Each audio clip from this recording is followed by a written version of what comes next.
What's up, everybody? Let's get some cutoffs on screen. I forgot I need to change this setting real quick. There we go. How you guys all doing tonight?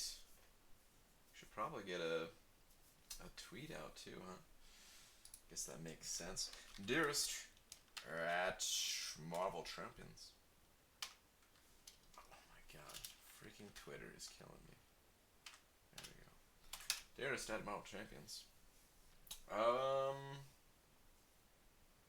Hmm.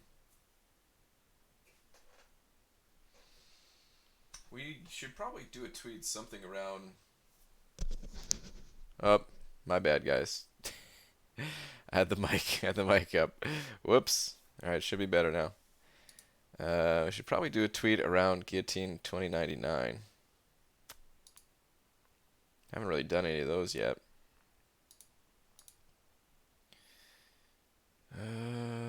Eat a hot pocket. I'm not looking to burn my mouth or eat ice cubes at the moment, so. All right.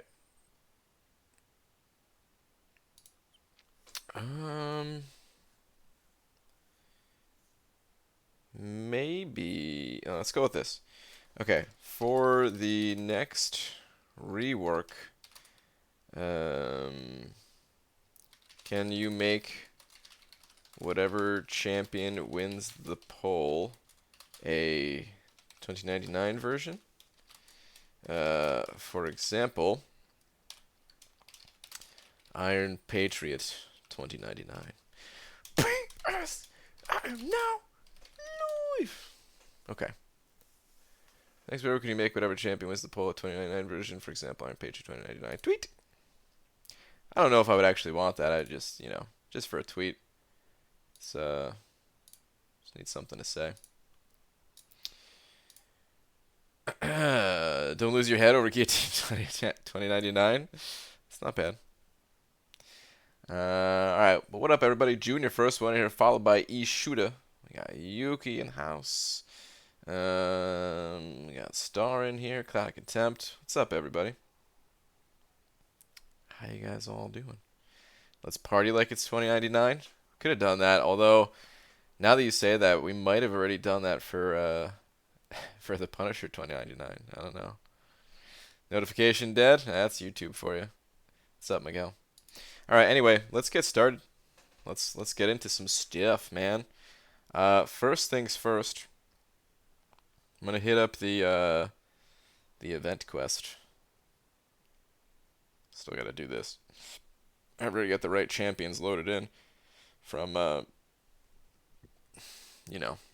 previous difficulty and all that. So, what's up, Pixie Bell? Sean sending over too. Sean, thank you very much. Saying, slap me nice and good, please. Sean, because you asked so nicely.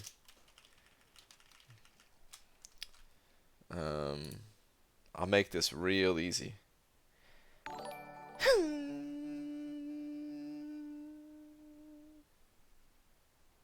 Snap. or was nice and good meant to be a bit harder of a slap? I try to be gentle. Sean, thank you very much for the two though, man. I really appreciate it, dude. Sup, Fitz? I'm a default in MCOC. I don't know what that means. Yo, Brian, should I rank for my 5-star Domino or Sparkles or Blade? Depends on what you need. If you need some regeneration, which I think is one of the most important things early on, is having a bit of regen for your character, then Blade would be the way to go. However, the further you get into the game, I feel like, the need for regen isn't always present. And those other champions are quite powerful as well. So yeah, if you need the regen, go Blade. If not, I'm a much bigger fan of Sparkles over Domino, personally. Jason Fernandez in here. What's up, dude? Mr. Clown.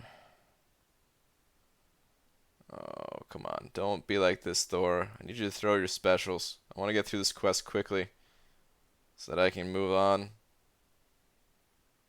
and go back to arena. I have lots of arena to do today. Lots and lots. I guess what I did finish in game today. Is it possibly a variant, perhaps? Should I be wasting my time trying to get a soul here? I don't know. How's your new Morningstar BG? Well, this is really my first time using her outside of arena. So tomorrow, though. Oh, tomorrow. Oh, tomorrow. Oh wait, Star. Maybe 6-2, because you didn't do 6-2, did you? Oh nope, yep. You said yeps. Open things are on my Twitter. Okay. What do you got on the Twitter? Oh, you posted this a little while ago. Ooh, okay. 100% clear. What'd you wait? Hold on. Oh, I see. Okay. I just saw the screenshot at first. Science for the 3 to 4. Okay. The 4 to 5 Mystic. Okay. The Awakening Gem is Mutant. Okay. I don't know if you have an immediate need for those things, but no game sound. Whoops. Good call. Thank you. But they're all definitely all useful. That's for sure. You can go for Doom now. 6.2, I wouldn't call it finished for first-time completions. Okay, that's true. Not exactly finished. BG, what is the quickest way to get 3-star shards? To get 3-star shards? Well, in the monthly event quest, there's some 3-star shards and potentially fully formed 3-star crystals, depending on the difficulty you're doing them. I can't remember. I would say maybe the quickest way though is actually to play the arena and open up premium hero crystal. Oh jeez, open up premium hero crystals, and when you do that, not only do you have a chance just to pull a 3-star, but you'll pretty quickly get all of the 2-stars that are available in the premium hero crystals, and once you have that complete. Well then every time you pop one open and you get a 2-star, which is the majority of the time, you get 3-star shards.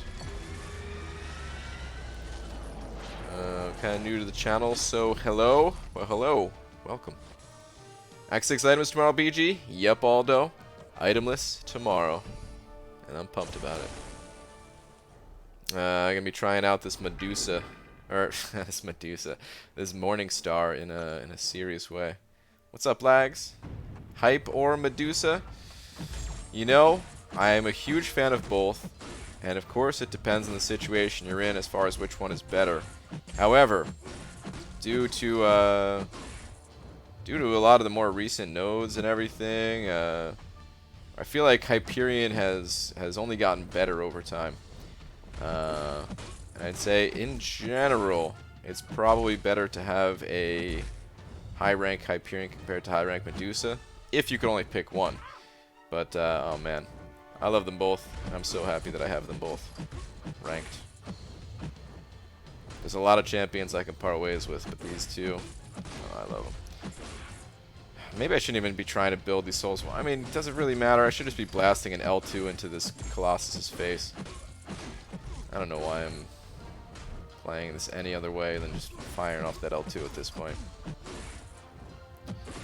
I've heard rumors that I guess Warlock is supposed to be nerfed.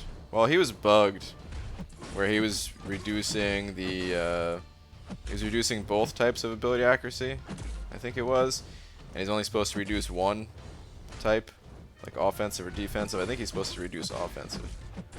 I'm gonna wait for that armor up to disappear to make sure this gets the killing blow. That'll do it. Gotta sleep, just wanted to say hi and love you all. Alright, Shark, have a good one. Unfortunately, Laura is not quite home yet, so no Lola tonight. Yo, BG, is this an itemless adventure? Well, I mean, I don't expect to use items in this quest, so technically. But, no, the real adventure is tomorrow. The real itemless adventure will be tomorrow. At this point, I'm expecting to get path done. More like, hopefully more than one path with all the champions that I ranked up. You know, I haven't really been practicing, like, at all. I haven't done a single practice duel since before I left for the Summoner Showdown. You know, so I'm still not the best when it comes to countering the champion, but you know, I'll learn.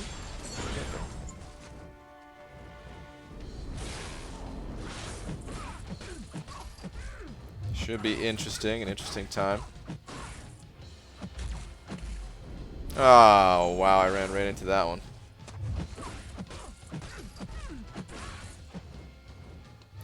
Man, I really wish I had the I really wish I had Guillotine for tomorrow as a 5-star, but I don't.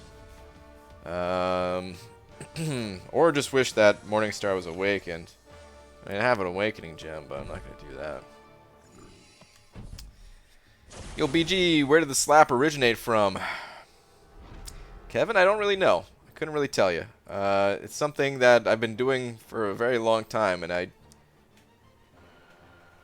don't know exactly the first time that I did it or why. I've just gee, excuse me. It's just normal to me now. It's a part of life. It's like, where did breathing come from? Makes no sense. Oh man. So why is the bug with Warlock not considered as a description error? As in, he was intended to reduce accuracy of all abilities, but description was wrong. Well, that's up to Kabam. They know what they want it to do, and whether it's working correctly or not, you know, they know what the original plan was. They're correcting it back to their original plan. If their original plan was that he was supposed to reduce both, then they would say, oh, well, we need to update the description to match what it was intended. But that was not what was intended. And in this case, the description was correct, but the mechanic was wrong.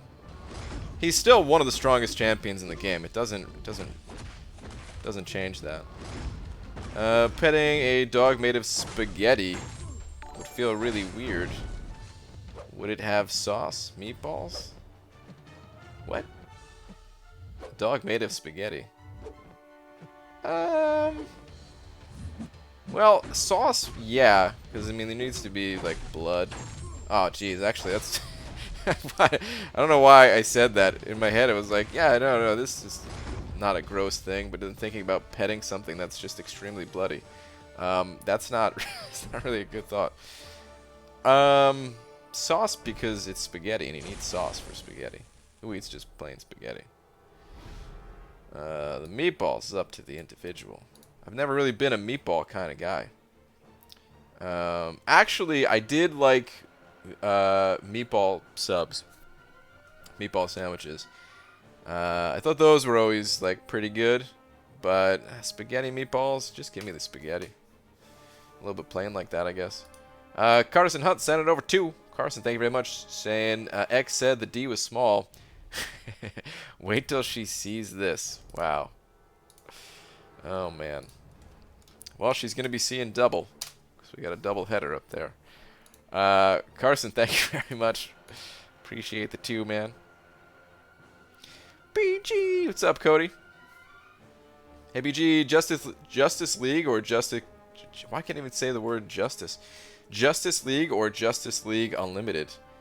Put me down for neither. This is Marvel, damn it. Everything else is terrible. No, I've never really seen... I'm guessing those are TV shows? Or maybe those are comics. Crap. Either way, I've never really done anything Justice League related. I don't think I've ever played a Justice League game. Definitely haven't read a comic. I know there's TV shows, but I definitely haven't seen those. Yeah, seen those either. What's your favorite type of chips? Mine's the fat Cheetos. Whoa, excuse me. A Cheeto it's a snack, but I would not call it a chip. Am I alone in that thinking? A Cheeto is like an entirely separate thing of its own. But I could respect that as a favorite snack of yours. In terms of just chips, though, strictly chips. Ooh, favorite chip. I've probably eaten more corn chips than anything, but favorite chip might be the Pringles. Which, I guess Pringles, aren't they technically like crisps or something like that? See, that crosses the line for me. I consider a Pringle a chip. And yeah, that might be my favorite. I don't know. There's anything in a tube, really. It doesn't necessarily have to be the Pringle brand, because there's some other brands, right? And I'm not sure which is the best. I've never done like a side-by-side taste test. All I know is I like to eat things out of tubes. It's more fun that way. Having like the predictable size and shape. It's a very playful shape and all that. This is starting to sound bad. Never mind. Anyway. That's probably my favorite. Maybe I shouldn't be pushing Captain Marvel to a special 2 right now. It's probably fine, right? No, I died anyway. The ketchup chips? Lags. No. We've talked about this. Get out of here with your ketchup chips. Garbage.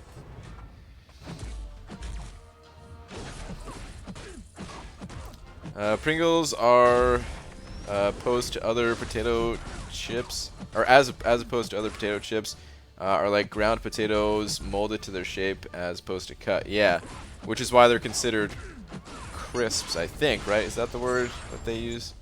It's been a long time since I really got technical about Pringles. What's up, BG? I got the laser eyes installed. Hector. Laser eyes installed. Okay. Does that mean you got laser eye surgery? BG, what are you saying? Stream is not safe for work now with all your with all your tube eating. Listen, man. All I'm saying is Go-Gurt was better than regular yogurt. Okay? It's yogurt in a tube. And Pringles better than regular chips. Alright?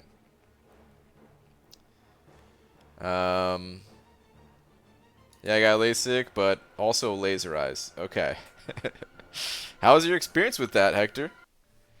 I kind of want to do that one day, and I'm slightly worried about it though. I feel like it's very, like, if you look at the odds, very few people have issues with it. But hey, man, it only takes one, you know. You could be that one. There are people that have had issues with it, and that's, for me, a little bit scary.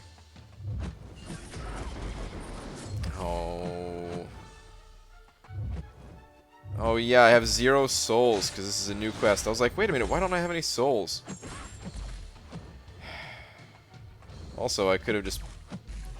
She doesn't have parry, so... Oh my god, and I'm getting wrecked by this Medusa.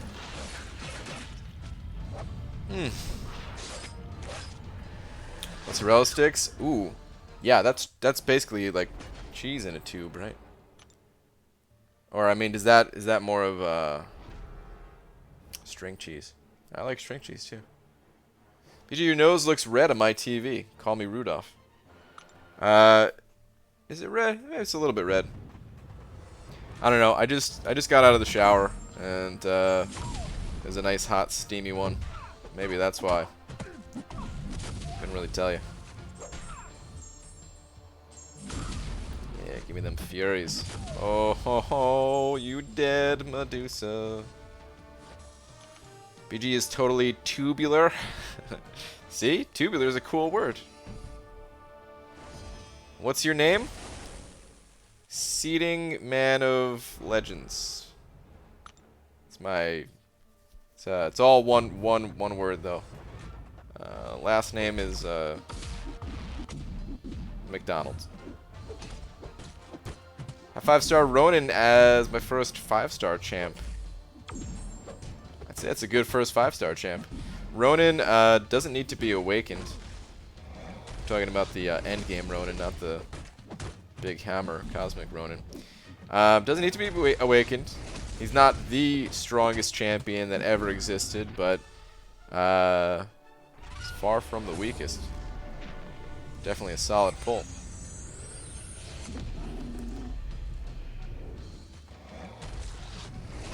Do you want all the details? Because I can leave some info out if you want. Well, I mean, don't tell me like I don't want all the details. No, you don't need to tell me exactly what takes place in the procedure. I've looked into it, so I kind of already know. Some of it's kind of gross sounding, but just like your overall experience of like how it was. You know, do you feel any discomfort?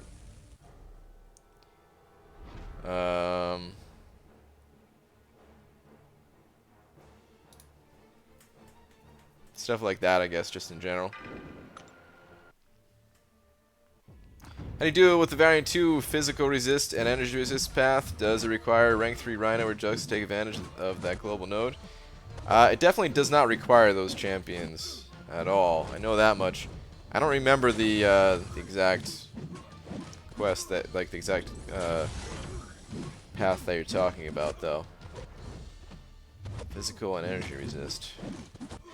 Yeah, I don't really remember it, to be honest. But no, I can definitely say that you do not need those champions.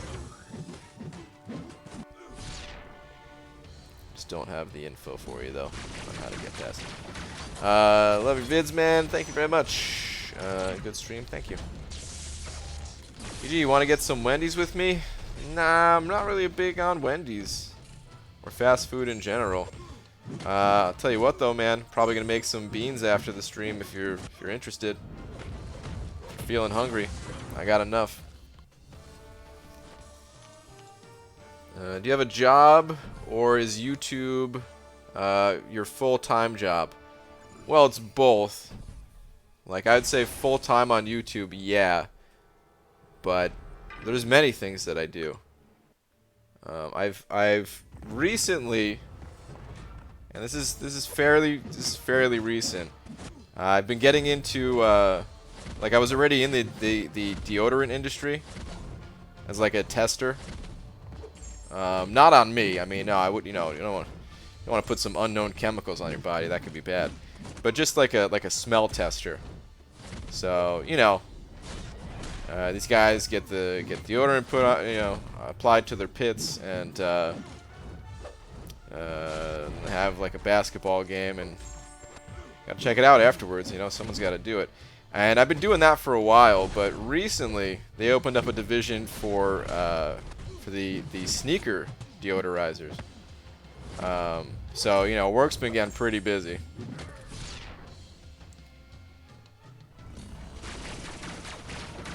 Have Laura hold your hand or bring a teddy bear or hold tight. Wait, what is 30 seconds of it was absolutely terrifying. You don't feel anything except some pressure. Once numbing wears off, it sucks for 1 or 2 hours. After that, everything is fine. Okay. And you could see, without any issues, there's like, I mean, 1 to 2 hours. Like, that's really fast. Or is it like things are a little bit blurry, or is like eyes itchy or anything like that? It's more like 20 seconds because after the first eye, it's not as bad because you expect it. Besides that, it really wasn't too bad. Okay. Interesting. That job stinks, man. Yeah, It's true. I almost want to boo you for the pun because, well, they always get booed around here, but no, it really does stink. Well, Ryan, if Daredevil has taught us anything, your loss of hair has increased another sense. Smell. You have found your true calling. Well, I mean, you might think that, but listen, when I started that job, I had hair. So, it's a stressful job.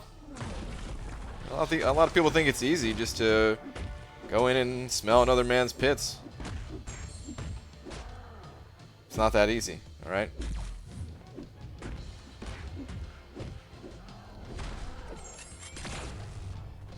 The stress.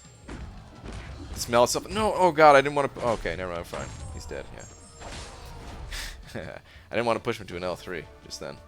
That was an accident.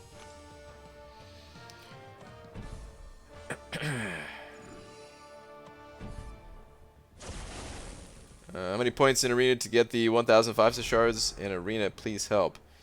A little bit hard for me to say an exact number. I believe it's somewhere around 6.5-ish million. But that's give or take a few 100,000. A little bit difficult to say.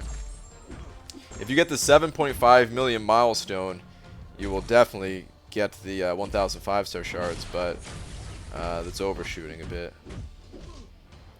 BG, do you think Stealth Spidey is worth rank 4 or maybe even rank 5 unduped? Personally, I do not. However, some people actually like Stealth Spidey. And I don't totally hate him. But I just don't think... I don't think he's good enough. I wish Kabam made him a little bit stronger. And I hope that he gets a bit of a buff at some point, perhaps. Doesn't need a crazy buff. Just I don't know. Feels slightly too weak in my opinion. But yeah, some people in my alliance use them, even in some, you know, like Alliance War, and I think for the most part they're awakened, but he doesn't rely on his awaken ability. It does help his damage, but it's not something that he totally relies on. But I still just Croy sent it over a buck. Croy, thank you very much. Where's your last one? Have enough to open one. Wait, hold on. How many days in between dungeon crystals? Have enough to open one, but want to hold. I don't remember what the gap between them is. So I don't really know either. Maybe we won't see the dungeon crystals return until the dungeons themselves return next time. But I don't really remember either. If anyone has info on that, or if Kabam posted something anywhere, post it in the chat, because I really don't know.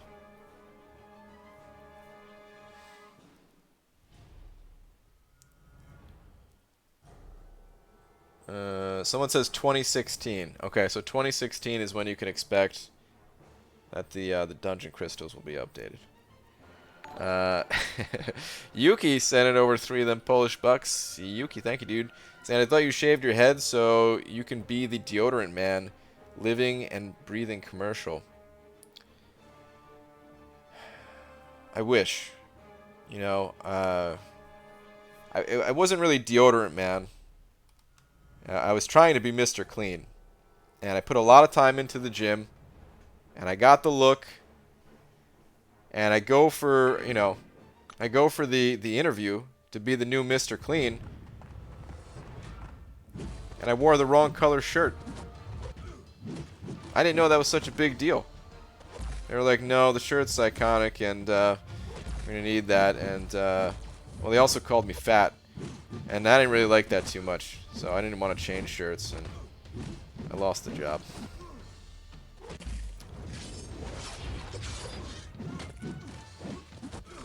I didn't want to be Mr. Clean anyway. Stupid. They're all stupid.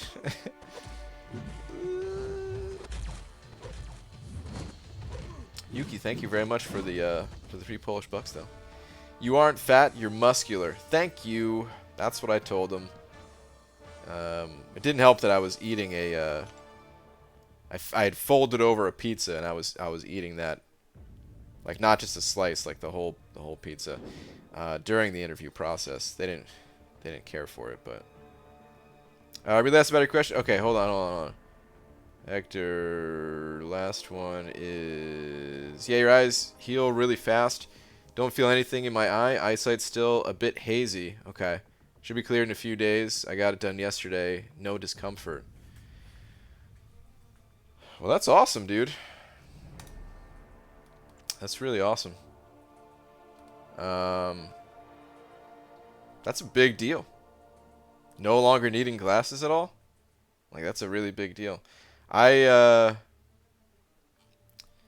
man, so there might be a change coming pretty soon for my eyes as well. It's not going to be eye surgery. But I've been thinking about going back to contacts. So you guys might at some point have to look at this face in all its glory without the glasses on it. I'm wearing shades right now, a bit sensitive. Okay. Got it. Don't you think that the high prestige champions should be a bit weaker? Not always. Let's go hit the arena. Not always. I think it's fine that some champions at a high prestige are noticeably weaker. Oh, you know what I need to do? I need to go pop open a bunch of arena crystals. I think it's fine that, for example, Fraggle Rock, he sucks, but he's the king of prestige. I really just like to have, for champions to have a purpose, and that purpose can be something more specific like that, or that purpose could be, you know, they have high prestige and they're also good in these other ways, like, you know, for actual fights and countering nodes and stuff like that. The only thing that I don't like is when champions are good in too many ways. Too many or too few. You know, there's a few champions out there that really don't have much of a purpose at all. There's not as many as people think, in my opinion at least. Because I'm even counting things like, you know, synergies. If they provide a synergy for another champion, if it's a powerful enough synergy, then you're kind of making a sacrifice by bringing a weaker champion onto your team to buff up one of your stronger champions. And to me, that's purpose enough. But there are some that don't even have that purpose.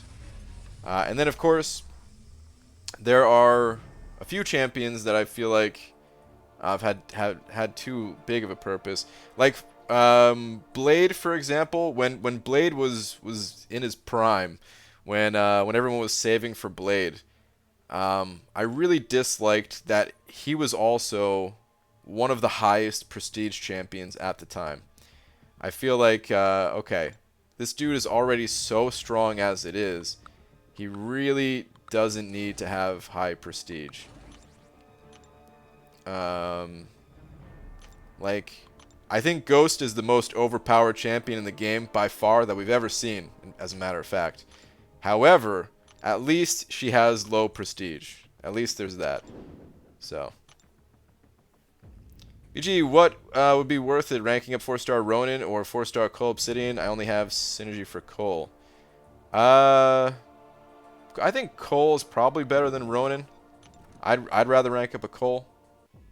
Synergy or no synergy. The one thing about Cole is that he is going to get, his damage is going to get a bit reduced. We don't have all the info on that just yet. But yeah, I'd rather have a Cole personally.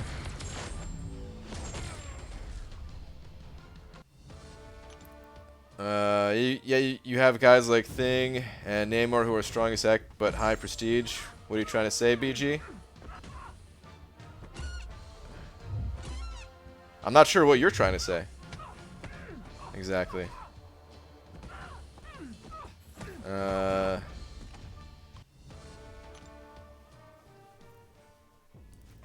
Or what you're trying to ask.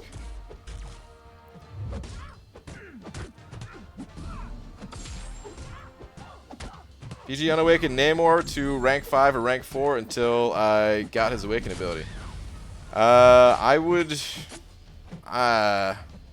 take him all the way to rank 5 unawakened. Uh-oh. Oh no, she's here. She's here. She's swimming a little in the air. Dun-it, dun-it, dun-it, dun-it, dun-it, dun-it. Oh, that. Put me down. Oh, man. BG look tired. Go get some rest, man. You deserve it.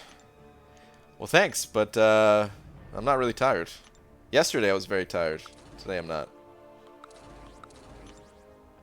Are you gonna watch anime and head to bed, BG? If you have any other questions, you have my line ID. Okay. Got it. I'm not gonna be doing that anytime soon, though, man. I'm just nervous about it. Totally honest. It seems like a great thing, but just scared. You were saying Blade and High Prestige, strong champ, almost like it's wrong. Well, Blade was like by far the most dominant champion at that moment in time in the contest, and he had he didn't have the highest prestige, but it was extremely high. There are other champions out there that have high prestige and are strong. Maybe not quite as dominant. Because like I said, I don't think it's a problem. Like Captain Sparkles, for example, she has very high prestige and she's very strong, but she's not on the level of dominance that Blade was, where literally everyone had Blade. There was no decision making there. It was, if you have Blade and you didn't rank Blade, then in my opinion, you were playing the game wrong. You know, like it was silly. It was real silly, and you know, not for everybody, because of course there's some paths in like Alliance War and stuff like that where, yeah, you know, you might have needed a magic ranked up instead or something like that, but it was so lopsided towards one champion that it was just it was pretty dumb. Certain champions don't need as high of prestige as they have, and if they had lower prestige, I think it would be fine, but I also don't think it's necessarily a problem. Like take Namor for example. Namor has his uses, but you don't really see everyone using Namor for every fight, you know. Thing I would say is significantly stronger than Namor. And I have some problems with Thing. In my opinion, I think Thing's signature ability is too strong. But doesn't really matter what I think. I don't think Kabam's going to change it. They just gave him another synergy to make his signature ability even stronger. So, I don't think they're gonna change it.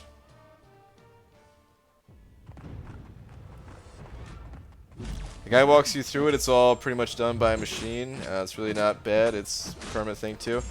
I know, but there's been a couple of cases out there where things go wrong. That's all I'm saying. Like, I swear, I looked it up one time, and it was like 1 out of 700 people or something like that. Like, the odds are super low that something bad happens, but I don't know, man. At some point, I'll probably do it, but I kind of want to give it more time.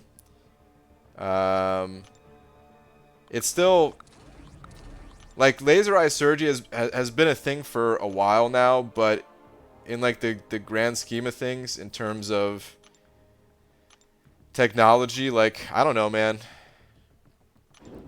Maybe it'll be even better, you know, 5 years from now. I don't know. I never really looked into like if that's something that can really change, or if it's just, no, this is kind of how it is, and it's how it's going to be forever, unless you get robot eyes or something like that, you know? Robot eyes. Yeah, give me them robot eyes. Forget laser eye surgery. Just give me the... Let's just jump to making me a robot. I'm waiting for Elon Musk to come out with new eyeballs. Relapse BG. Alright, Pixie Bill. Your last one is Lola. Is there another one? BG, remember it's daylight savings time. Yeah. Oh, I know. It's daylight savings times or time in a good way, right? We get an extra hour.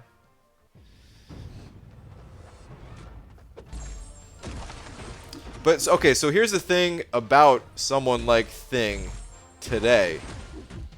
If you look at a top, let's just take the top 10 alliances as an example.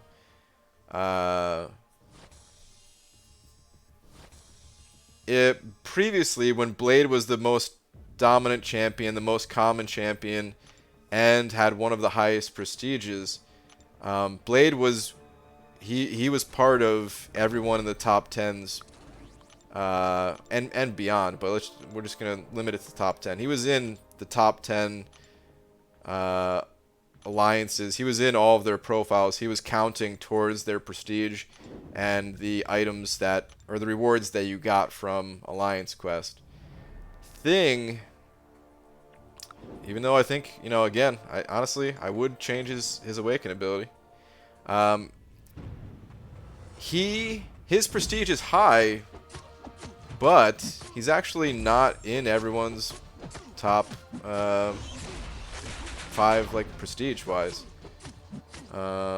He's certainly up there, and he's in quite a few players. Relatively common just because of how good he is, and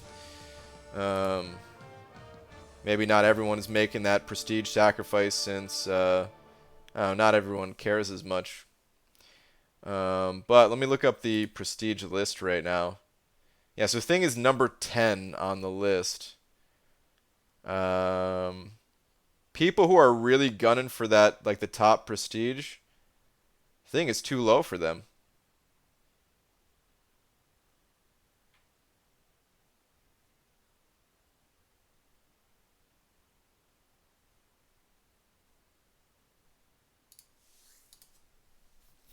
If Thing wasn't as good as he is, I actually, like, I wouldn't even rank him for prestige.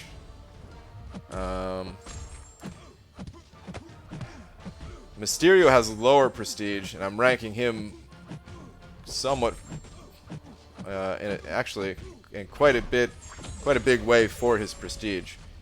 But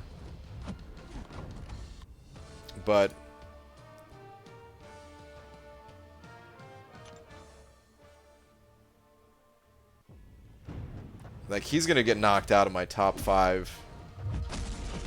I want to say relatively quickly. Like, I don't have him Sig 200 yet, and I swear, I'm thinking, like, I'll get him Sig 200 for Cyber Monday, and then probably sometime in, like, January or February, I'm already going to be ranking someone with higher prestige and knocking him out of it.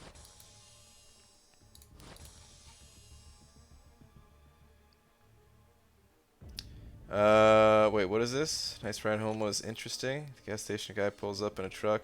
His face goes to the window circling the pumps. He was in It makeup? I was on the highway to come home, and I was stuck behind a monster truck being towed by a minivan. What the hell?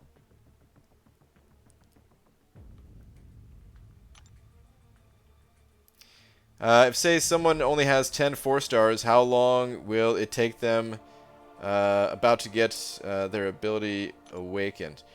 Oh boy. Okay, so yeah, 10 4-stars, you have a significantly higher chance to keep pulling new champions than to duplicate one of your current ones. I think it's kind of a problem for newer players that it is difficult to awaken champions. I'm sure it's something Kabam realizes, and if I had to guess, they're probably going to add a few more ways to or just increase the ways they give out awakening gems, perhaps, for 4 stars for newer players. I don't know. But yeah, that's probably going to be your best bet, is completing content that gives 4-star awakening gems, or buying offers that have 4-star awakening gems. Not necessarily with money. There's offers that come around for units with 4-star awakenings in them. So yeah, if you can, try to save up some units just for the day that offers like that come around, because we never know when they're really going to come around. So yeah, try to save up like 1,000 units if there's a champion that you really want to awaken, and like 1,000 units. We've seen offers that have a 4-star generic awakening gem along with some other goodies in it, and it's probably going to be the best way to go about it. I mean, of course, you could get lucky, and you could get you know, one of your 4 stars awakened relatively quickly, but there's just so many champions these days that it's kind of hard. Ooh, actually, another thing that you could do is you could build up your roster a bit, because I mean, unawakened champions in a lot of cases they're still fine. Some do rely on their awakened ability, but unawakened champions, a lot of times they're still very usable in quests, and you know, once you build up enough of them, you could use them in the arena to target specific champions in the 4-star basic arena. And you know, right now it might seem like a lot of points, but once you build up your roster a bit more, it doesn't take too long to grind for a basic champion, and you could do that twice to get them awakened. So have that as an option. 58 5-star champions, 24 are good characters. Should I start to buy featured crystal or keep opening normal crystals? I have the sigil. If you have the sigil, it might be worth it to pick up the discounted one. But personally, I would be going for I'd be going for basics. I have a lot more of 5 stars than that, and I still like to go for the basics. Just because there's always champions you need, even if you have some pretty good ones.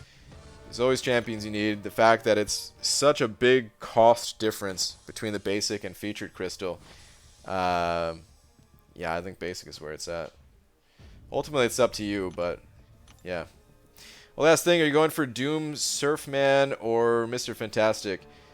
No. Wait, hold on. Then I was almost slammed head-on by a city bus. They were above the speed limit and going around a bend in the road. Thank goodness I wasn't being tailgated. Damn. That's a crazy ride home. Hector, no, I don't think so, man. I mean, so...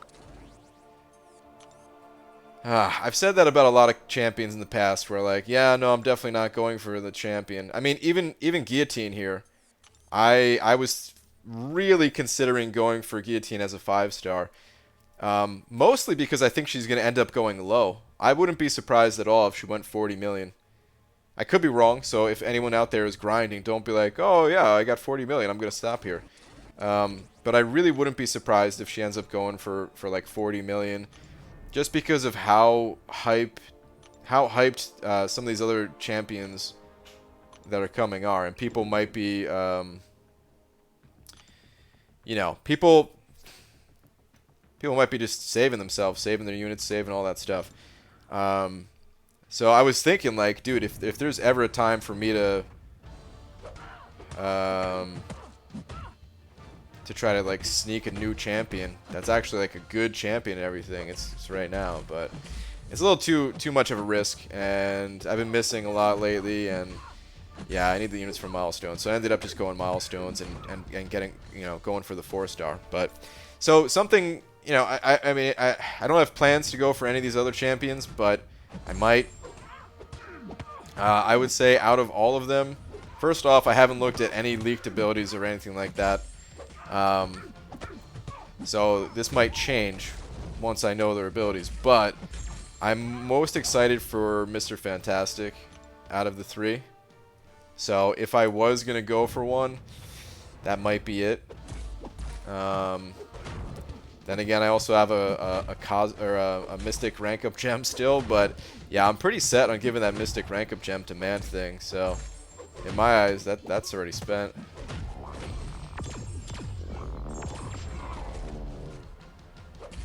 But who knows, man? I don't know. Yeah, no, I really don't want to grind for any of these guys. I want to get myself in a good routine of just picking up all the milestones. I want to plan it out. I want to get every single milestone every single round for a good while here. To kind of catch up on a lot of arenas where I just, you know, didn't really put much effort in. A lot over the summer where I was traveling and Comic-Con and all that. Kind of want to make up some lost units there. And then, I don't know, man, I have this idea where I kind of just want to build up a crazy amount of units. I don't know if there's any real reason behind it. Other than, of course, to like pick up the offers and always have units available for those. But, like, I kind of want to just have a crazy amount of units just saved up.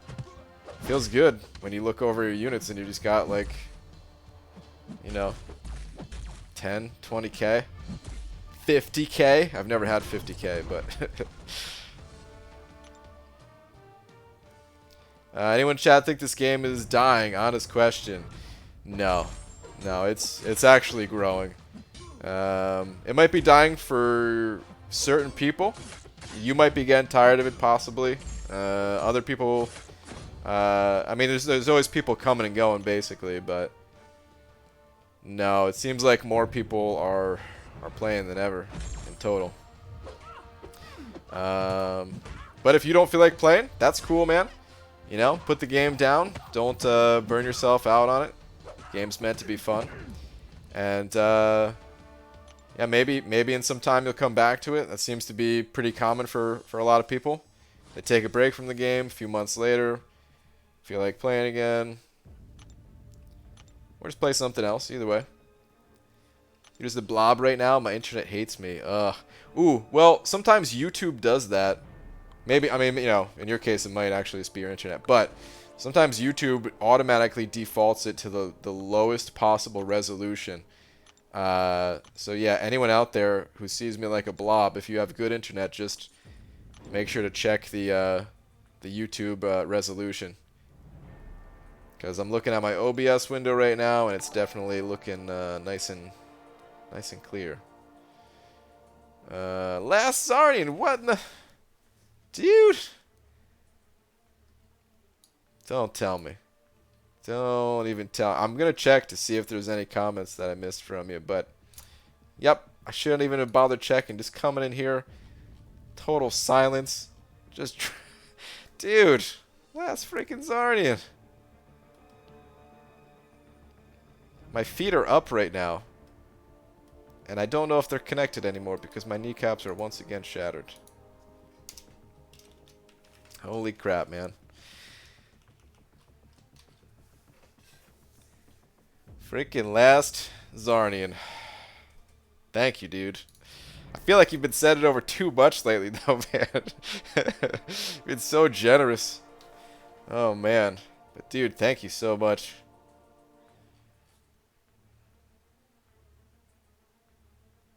Last Zarnian sneaks in and Tanya Hardings your kneecaps once again. Basically, yeah. That's how it goes. Oh, man. Thank you, dude. The generosity of only Last Zarnian. Crazy.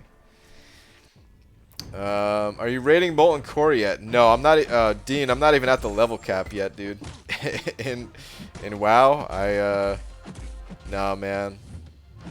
I'm level 53, going a little bit slow.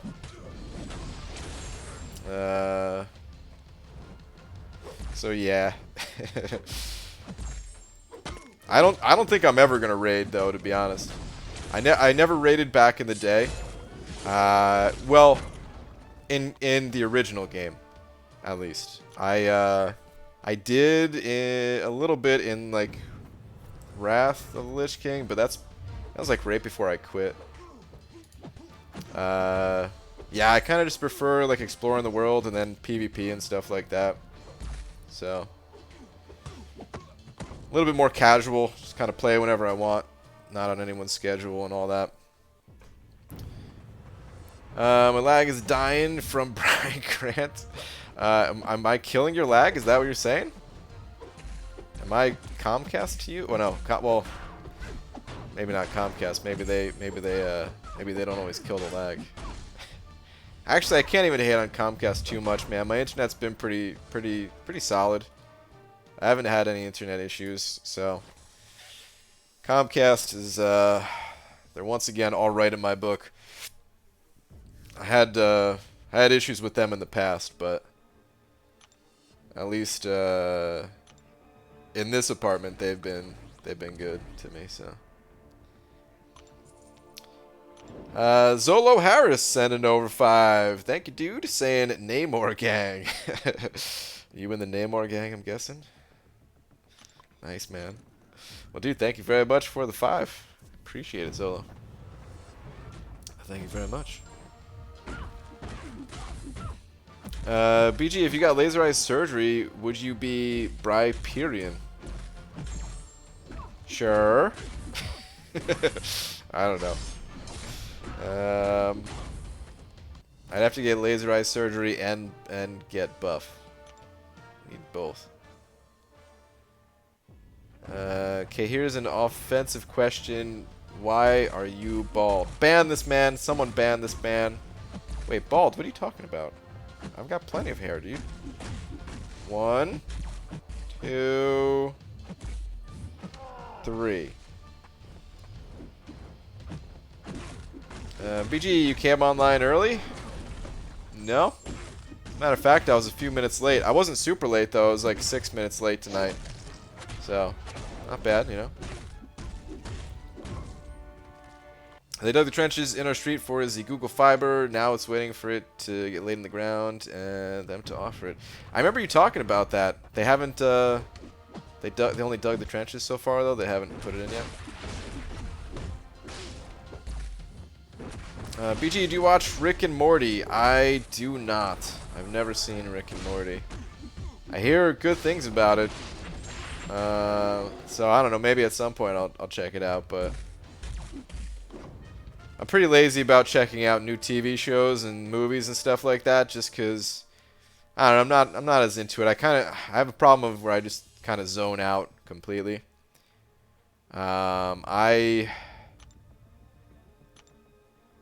Games seem to be the only thing that can kind of hold my attention a lot of times.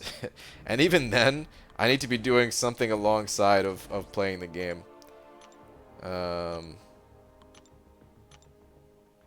So yeah. I mean, I suppose I could check the show out during a grind or something, but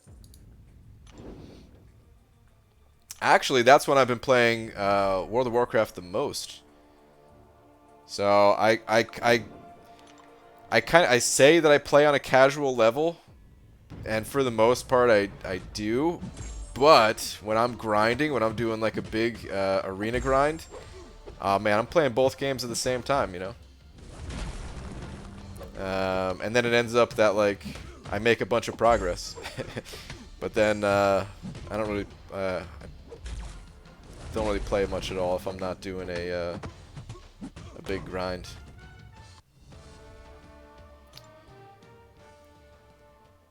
How did you become a legend?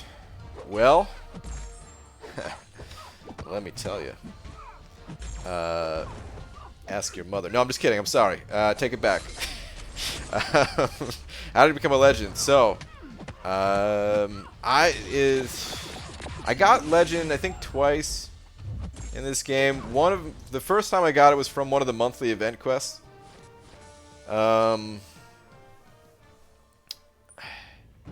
I don't remember which one. I remember ranking up Storm and then ranking her down. I think it was like the King Root event quest when King Root was first added, if I'm not mistaken. Which is a while ago. I don't remember how long ago that was, but it was a while ago. And then I got it again when I got it again for 5.4, the final chapter of Act 5. I got top 100 there too. Cade, what are you doing up at this hour, you dog, you? So you ever Photoshop a super handsome man's face onto an underwear model, only realize said underwear model's package has an unreasonable amount of definition? Did you not notice when you were making that? It was well defined, yeah. That's a good way of saying it. I wouldn't, you know, I still don't have it set up where I could show things on stream, but if I did, I wouldn't be able to show the bottom half of that Photoshop. BG, what is your favorite title? Favorite title? I don't know if I have one, man. I never really look at the titles. I'm sure if I went through it, I could pick one out. But yeah, I don't put any of the titles on. I'm not really a big fan of titles in general. There's been like a few times in like certain, like, I don't know. Like, it's not even that I necessarily hate titles.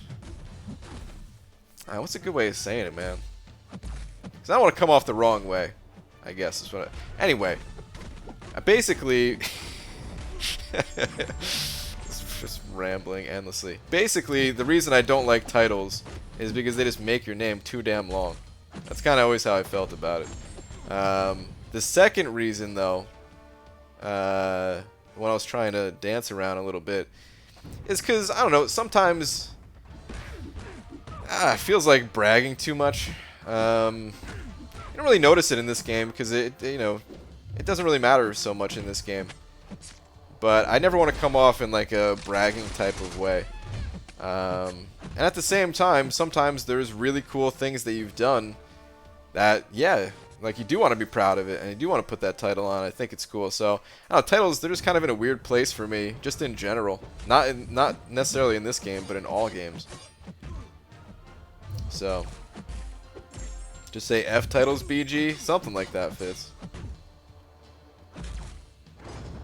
Well, if Ringdown tickets were active, then like a month off from 12.0, so April. Sounds about right.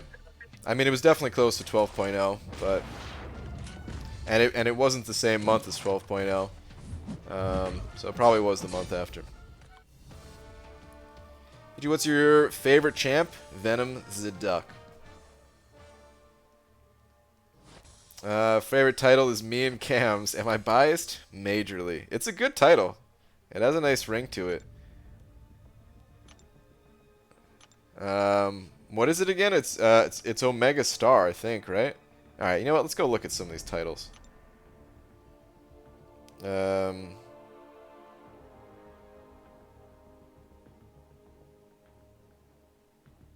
right, we've looked at them. No, I don't know. Time Bandit? Maybe that should be mine. Because I can't tell time, apparently. The Megastar. That's what it is? I was close with Omega Star. Huh.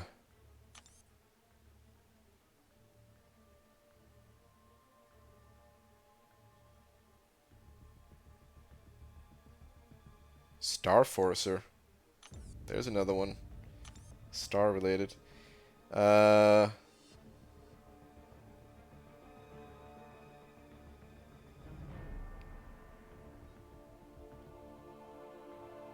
Yeah, I don't know.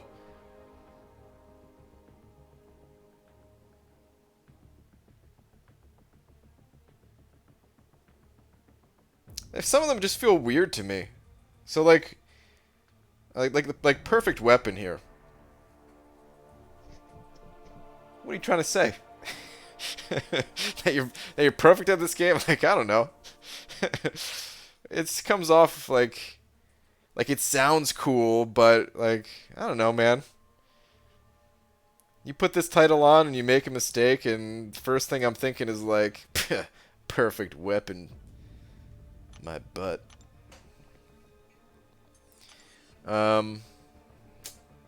It is always a little bit strange for me. I like to look at the titles more of just like a almost closer to like an achievement system, which I guess it's kind of both, right? Because I mean it tells you like where you got it from and the dates and stuff like that. But they don't necessarily call it achievements, which I also think is good. Because I at this point, you guys know I may have some weird opinions on things, but I don't necessarily like when a game directly calls it an achievement. But if they can like give you something that you can have and look at like as an achievement, it's just better for me. I don't know. It's like you could understand it that way, but you don't need to call it out directly. Like, okay, let me go look at my achievements. I don't know, man. It's a very small difference, but there's a difference. I'm having a hard time putting it into words because words are tough. So you want a sash? A sash? Instead of a title? Is that what you're saying? No, I don't know. I definitely don't want a sash. What if there's a title Banana Man? Nah, I wouldn't put it on. What up, J Divine? Where's your last one? Give her 10 minutes, come back, and that's a big D. It is a big D. Wish I pushed the button just for button pusher. Do you? I think we threw a Megastar as an option, but yeah. What the fudge is up, Bra Guy? What up, J Divine? Guess what? Time just went back, so it's 1 a.m. and you get off at 3 a.m. It's a tradition, so please honor your time. Love you. Well, for me, time hasn't moved. Well, that's the lie. Time's going forward still, but it hasn't moved back. And it won't move back anytime soon.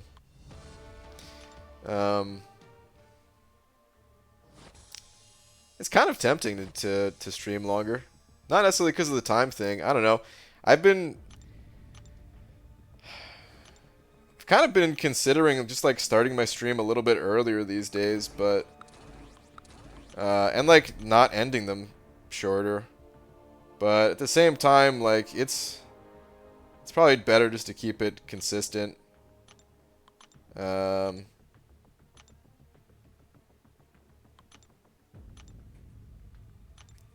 And not like, I don't know, not burn out. I mean, too much of a good thing is still too much, right? So, but there is actually, speaking of streaming more, I'm fairly confident I'm gonna commit to this, but no promises just yet. I really want to do like an entire week-long day stream type of thing, and I'm thinking like, you know, what's a good week to do that? Well, probably when one of these super hype champions is in the arena, and there's gonna be a lot of people grinding, so a lot of people are gonna need that extra grind support. So yeah, I'm thinking when Doom is around, when he hits the arena, maybe just have like an entire week of day streams, except for on Sunday, of course. But like the 6 days that he's in the arena, let's do some day streams. If I do decide to go for one of these other champions, though, like if I do decide to go for Reed Richards or something, then I mean it would be a smarter idea to do it then if I'm gonna be grinding hard anyway. But no, I'll probably just do it for Doom. It'll help me get all the milestones, and it'll help me make sure that I get the 4- and 3-star Doom and all that. Oh, when next event quest starts up, do go look at your aggregate fight count.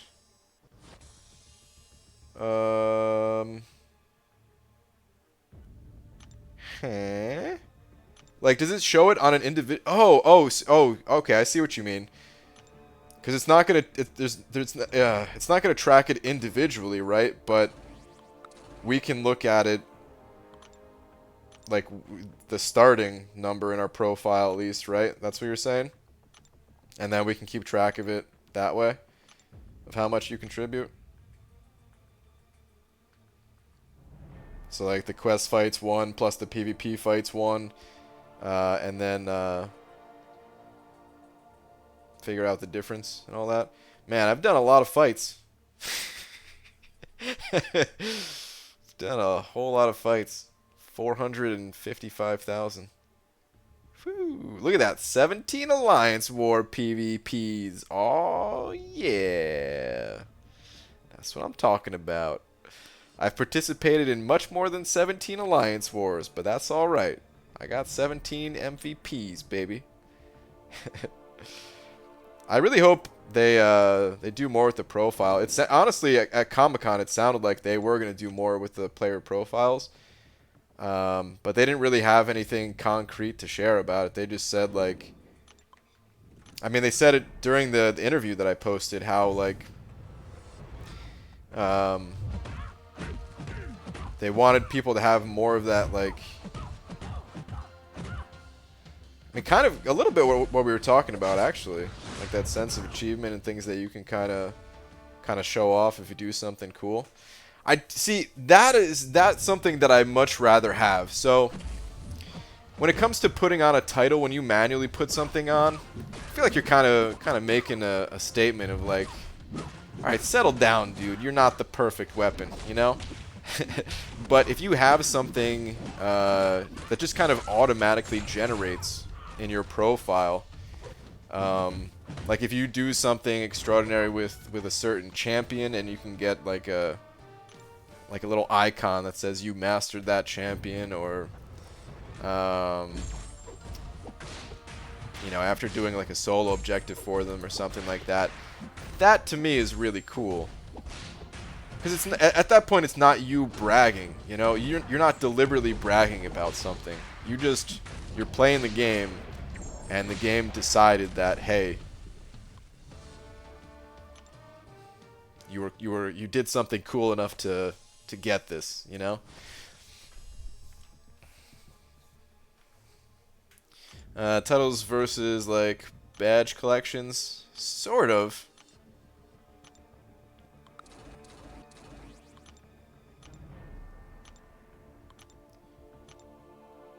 I put the True Believer on when I missed Stan. That's fair, man. It's kind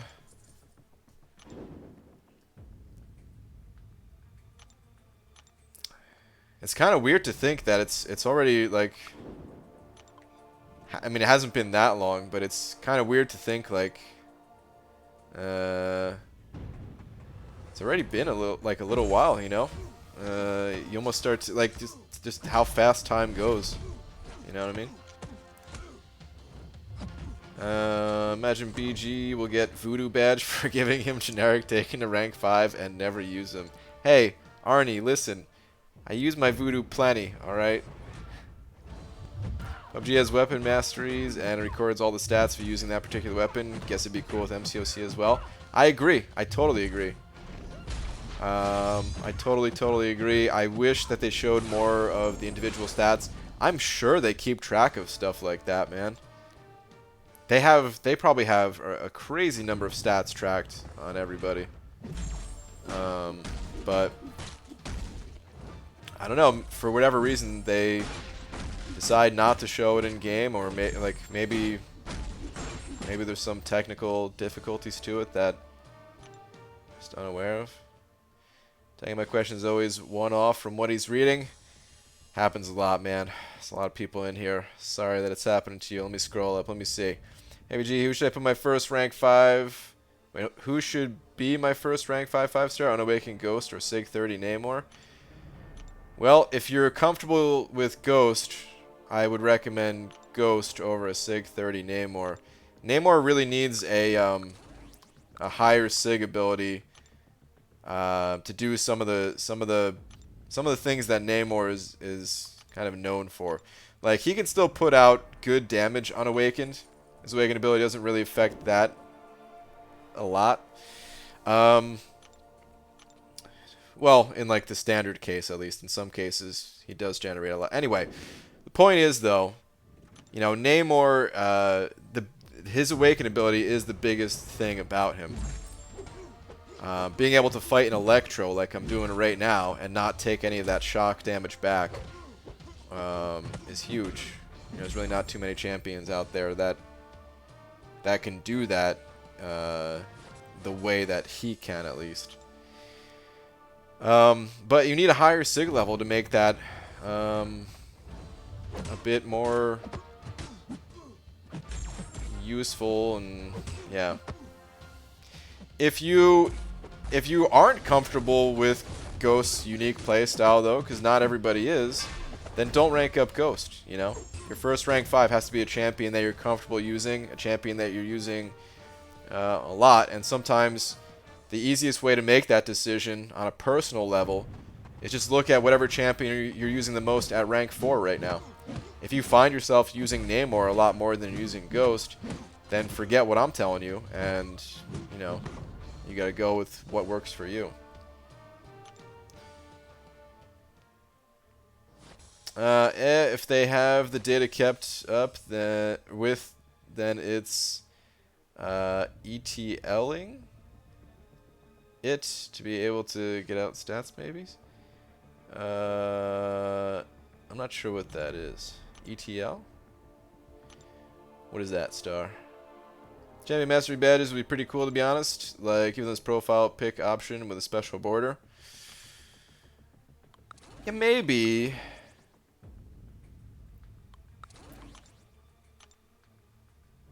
If they wanted to, yeah, if they wanted to add to it and make a profile pick, like, yeah, that'd be cool too. But even if they didn't want to take it to that level, and even if they wanted to keep the profile pictures to something else, even just having it in your profile is kind of a big deal. I mean, the profile picture themselves, you can only have one profile picture on at a time. And yeah, when you look at someone's profile, you can see 4 of their champions.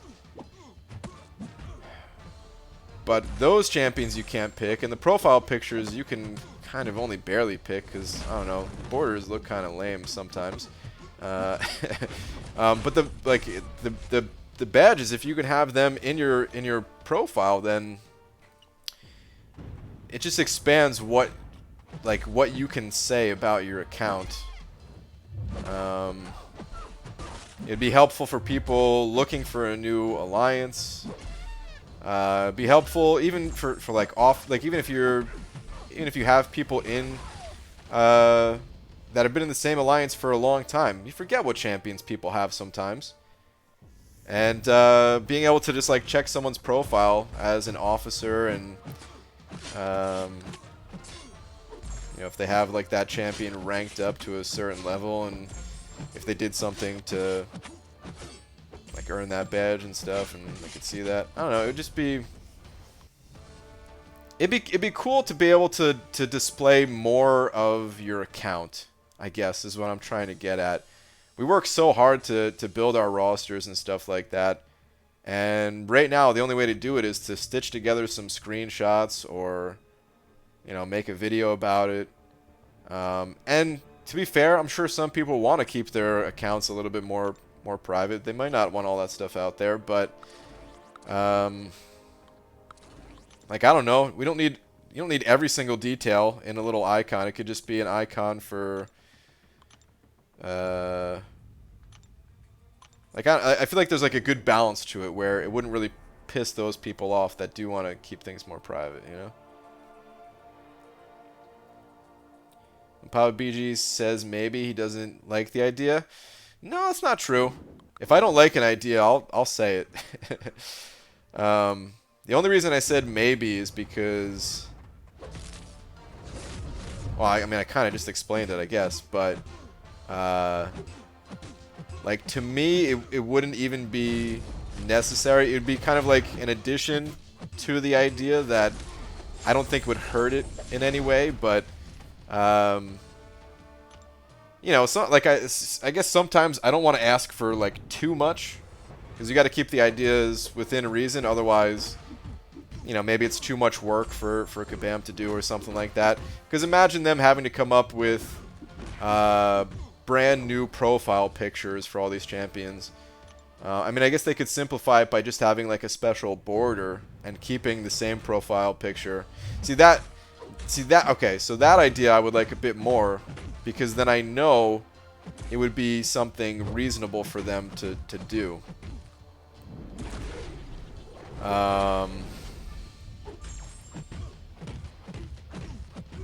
If they just had, if they just had a border so that when you picked that champion, it didn't have that plain kind of gray, lame-looking border, to be completely honest. And this way, their artists don't have to go through and create new profile pictures.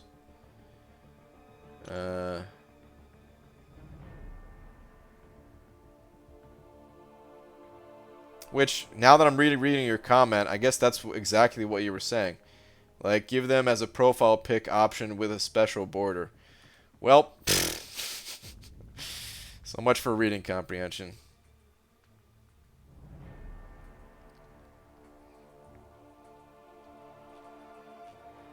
ETL equals extract, transform, load, basically raw data to workable. Okay. Got it. Shane, my PvP wins will be 750k soon. My god, wish I could turn that off. Dang, dude, 750k. Oh my goodness. It's nothing to be ashamed of, man. Wear it proud. But yeah, that is a lot of arenas. Good lord. Wait, hold on. Let me go look at the. I want to look at the profile picture border thing again. Yeah, like that gray border is just. Like, if you want to show off your Aegon... I don't know, dude. Yeah, it doesn't look great. So, yeah, if they just kept that same profile pic with a border like you were... I mean, I think that's what you were saying, at least, Cloud Contempt. I plan on making a video about some of this stuff. So, I'm gonna include that as part of the suggestion. Ugh.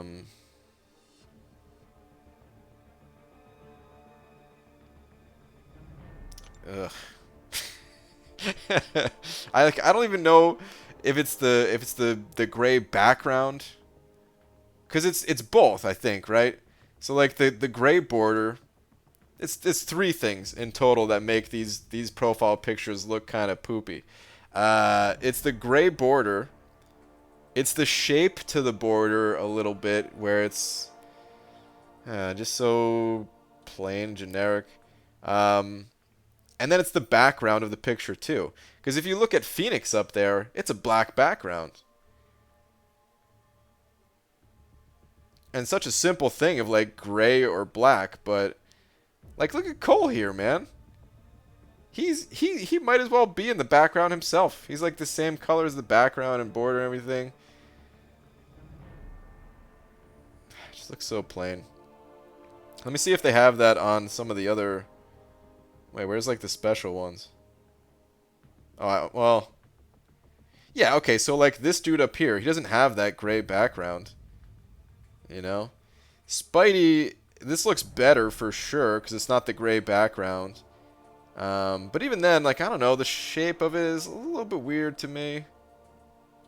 Certainly way, way better than the gray one, but I don't know.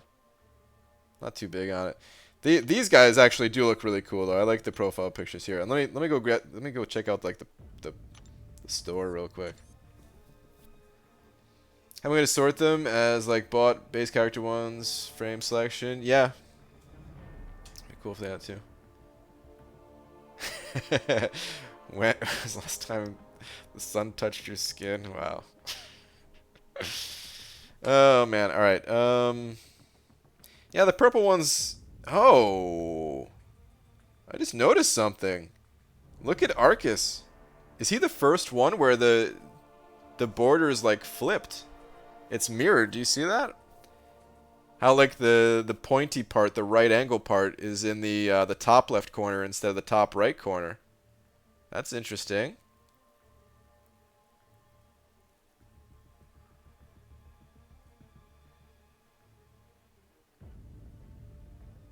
Part of me wants to get this Man-Thing one. Or the Venom the Duck one. They got two of my favorite champs side by side. This MODOK one actually is kind of cool too, man. I kind of dig the MODOK one. So yeah, they look way better when they're not all gray like that, but even still, it's not quite... something about it just feels a little bit off. And I think it has to do with the shape of the border itself.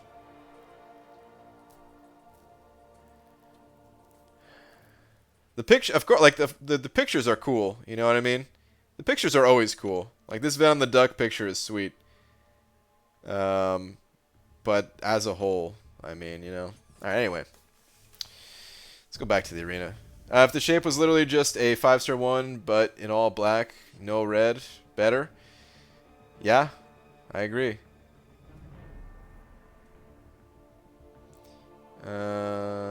Poopy. BG, which champ do you think is the best for the Ultron Act 5 between Corvus, Venom the Duck, and Medusa 4-star? All of them 4 stars? Is that what you're saying?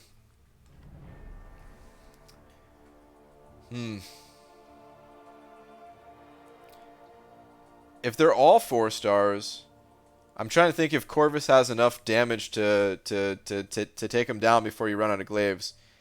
If he does, then Corvus is probably the best. If you could throw on maybe a special 2, like a cosmic boost and then spam special 2 or something like that. I just don't know exactly how much health he has and if you're able to do that. They're all pretty good options, to be honest. I would say...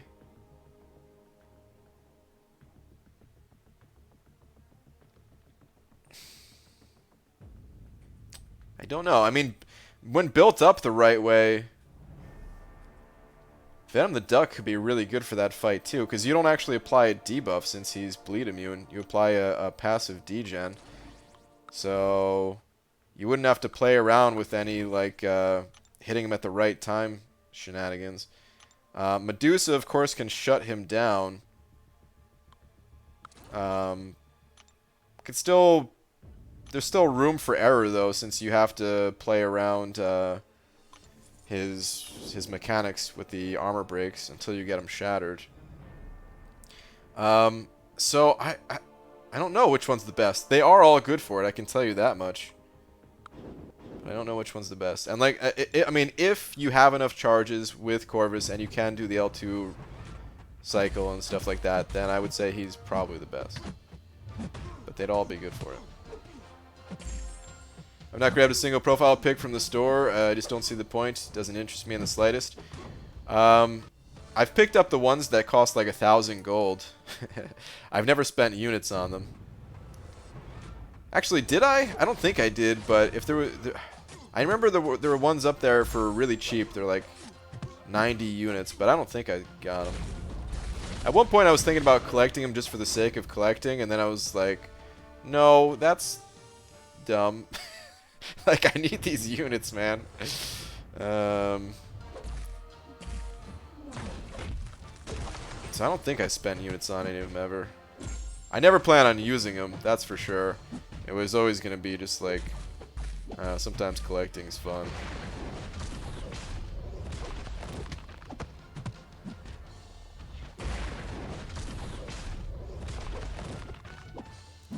Wait, what is this? Actually, there's a lot that would go into giving a good answer to that. Best get BG to ramble about it.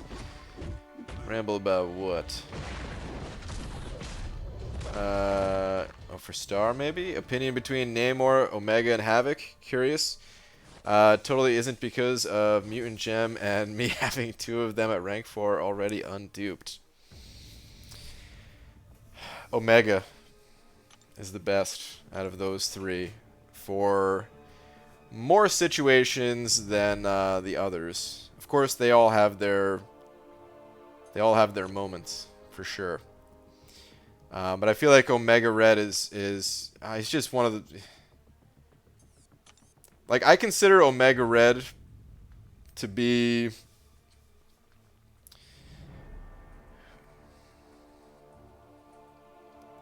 to be one of the top 5 champs in the game easily. Whereas the others two, like, they're powerful, but I don't know where I would rank them. But it wouldn't be in the top 5. And I think you said you have Suicides on now, right, Star? With Suicides, he's just so ridiculous.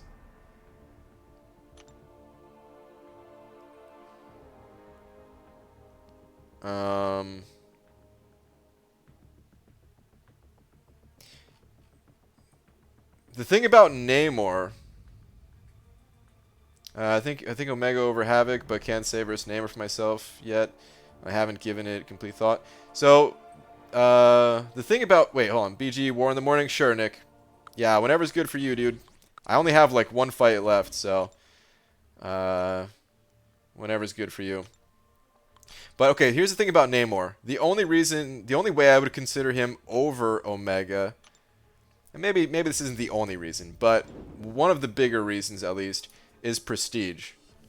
Omega's prestige is not great, and Namor's prestige is, you know, one of the best. If we're looking at only useful champions, then he's the best. If we're looking at all the champions together, well, he's number 2, which is still pretty damn good. So yeah, if prestige is a concern, then like Namor would be more of a contender. I would say probably one of the only, like the second biggest reason to consider Namor is that he's less popular, or maybe not less less people have Namor is what I'm trying to say, versus someone like Omega Red, just because of how long Omega Red's been in the game versus Namor. So if you know, if you wanted to have like that diversity within your alliance, you know, that's another reason to consider it. But if you're looking at like just for yourself personally, then Omega Red all the way over Namor.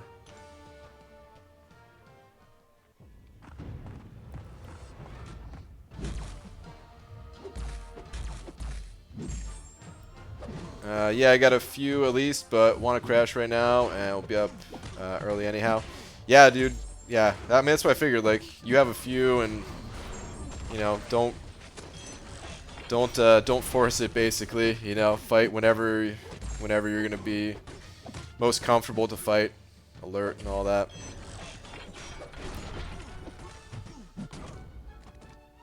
Namor is absolutely great, but he's also a short burst, high damage champ where Omega, if played well and holding the spores, he sustains the high damage for a long period of time. Yeah, and I would say it's Namor is kind of hard to pull off sometimes the right way. He's not like the most difficult champion to play, but like sometimes depending on the fight, like the matchup and the nodes on it and everything, it can be kind of hard to pull off the combo to really get the most out of his damage. And I would say, like, when it comes to Namor's sustainability, he definitely has sustainability. You know, running suicides, you heal up when you're attacking and all that, but I don't know, it's like a little bit riskier, I found at least. Like, I just feel like I get hit with Namor more times than I get hit with when playing Omega Red. Almost, if that, I don't know if that makes any sense or not, but maybe just because I'm thinking about too many other factors with Namor, trying to keep track of like, there's certain things to keep track of with Omega Red too, but trying to keep track of the charges on you, and it's a little bit RNG based. I don't know why I blocked that. It's a little bit RNG based. And looking at your power meter and stuff like that. With Omega Red, you're really just looking at parry stun timers, trying to stay close, maybe attacking a little bit slower so that the spores build up a little bit higher throughout your natural combo, and then trying to time heavy attacks to keep the spores going. And it's a little bit easier than playing Namor to Namor's fullest. And I just think that Omega Red is actually better in more situations than Namor is. I know I prefer night before, but yes, let's stick to the morning. Alright, sounds good. Yeah, so Nick, I don't really know what time I'm going to be up. I plan on staying up tonight a bit to keep grinding. I got to do like one more round of 5 stars. They're about to come off cooldown, so I'll be up a little longer. And I gotta run 3 stars to get this 3-star champion too. So yeah, I don't know. I might be up decently late tonight. Whenever you're ready to go in the morning, just tag me in chat, because there is a chance that I might just stay up like through the night. So yeah, man. Even if you wake up early and think I might not be up yet, well, I might not have gone to sleep yet. So just tag me either way. Hello, Brian Birdman Grant. How are you doing, dude? I'm doing great, man. Hopefully you are too. Yeah, it's because I can't choose which one out of the 3 to rank 5 for Ultron. Okay. Yeah, I could see that. I would, if you run Suicides, I would recommend Corvus. I kind of forgot about that too, though. If you don't run Suicides, makes the decision a little bit more difficult. And if you don't run Suicides, I probably wouldn't go with Corvus. Yeah,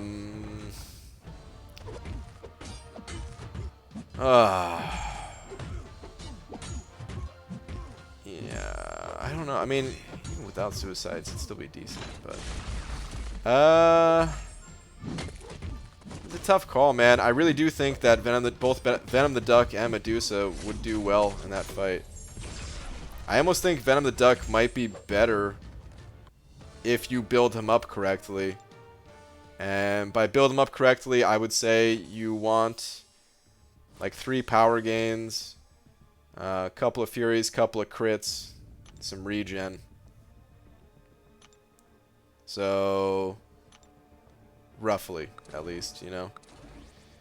If you got a perfect block in there or something, that ain't so bad either. But yeah, 3 power gain, 2 Fury, 2 crit. That puts you up to 7. If you get like 2 regen, that's 9. The last one could be pretty much anything. Another power gain, another crit, another Fury, a perfect block, armor even. It doesn't really matter for the last one, but you want a good balance of those if you decide to go with Venom the Duck. But not everyone likes Venom the Duck. Medusa is definitely a safe and proven option for that fight. Yeah. Zolo Harris sending over another buck. Thank you very much, dude.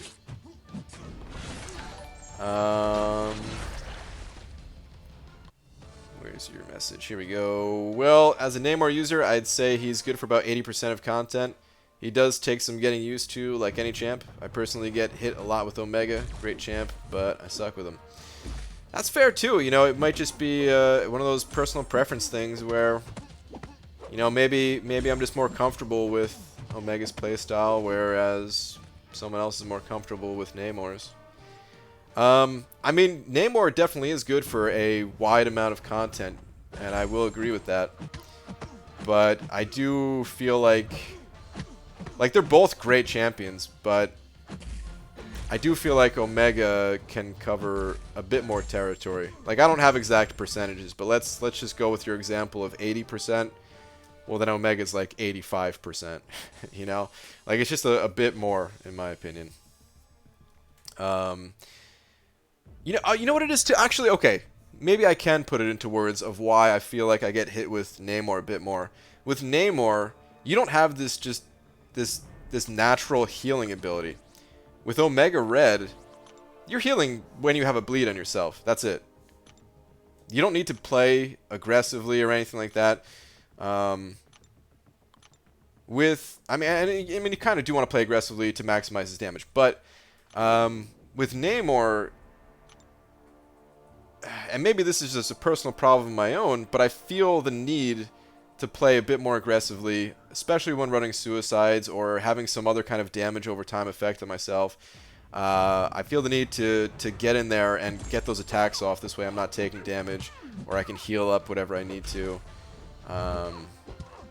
So yeah, maybe that's my own problem, but that's what happens. He's still a great champ, but yeah.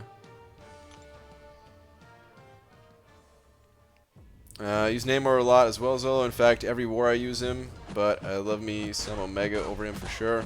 But Omega is one of my map 7 carry champs, so he doesn't ever see war for me.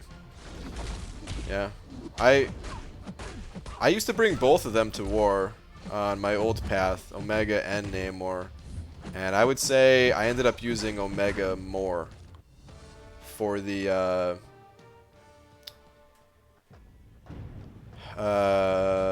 energy, what's it called? Thorns energy damage. Psychic Thorns, I think that's what it is, right? I used to use Omega more for that. The times I would use Namor is when there was robots, essentially.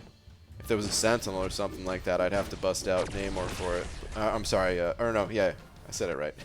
I'd bust out Namor for a fight like that. But for the most part, I actually just rather use Omega. What's up, Tara?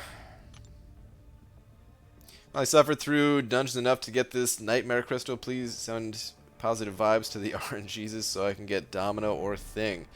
Wait, are the crystals still in there, Zach? I think they took out the crystals, didn't they? I don't think they're in the store right now. If they are, good luck.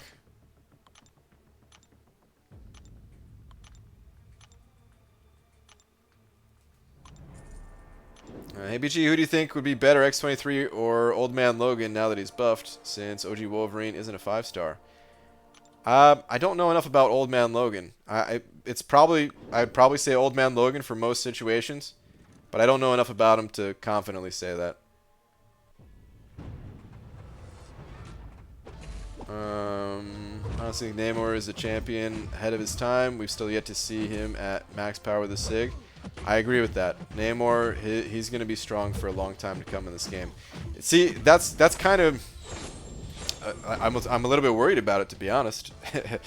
Like, I think Namor's Sig ability...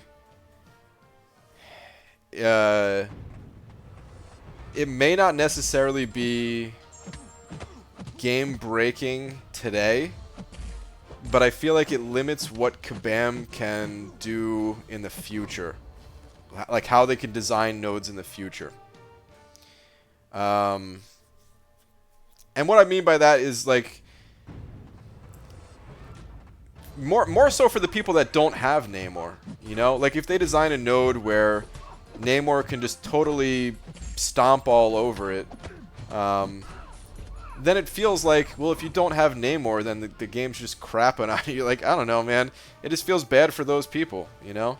So it's not even necessarily that like a champion is too strong. It's like, you know, the champion feels mandatory if the content is demanding enough. And if you don't have that champion, then yeah, you're just screwed. And if that ability didn't exist at all, then maybe content like that wouldn't be designed to be as difficult or something, you know. So I don't know. I just kind of don't like it. It's too universal. When you put that word like all, or let me see exactly how it's worded.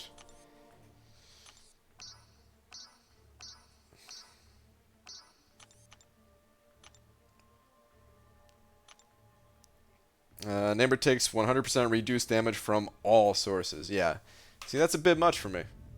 And it's only while he's attacking, so it does have that clause to it. So it's a little bit less dangerous than certain other things out there. But still.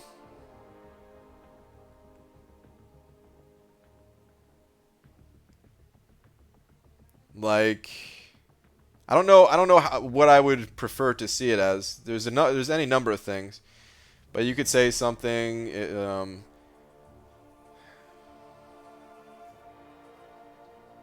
You could say damage from, like, damage over time effects on yourself, or maybe it's energy damage, maybe it's physical damage. Maybe it's both, but maybe only one of them is 100% and the other type is reduced by 50%. I don't know. Just a little bit dangerous in my opinion for the future. So I know you don't watch much VidsBG, but did you watch Tater's Nightmare Quake fight? I didn't get a chance to yet, Doobs. I wanted to watch it. I mean, he kind of described it ahead of time before posting it. So yeah. I saw like the number of hits. Oh man, people gave him so much crap for it in the Alliance chat.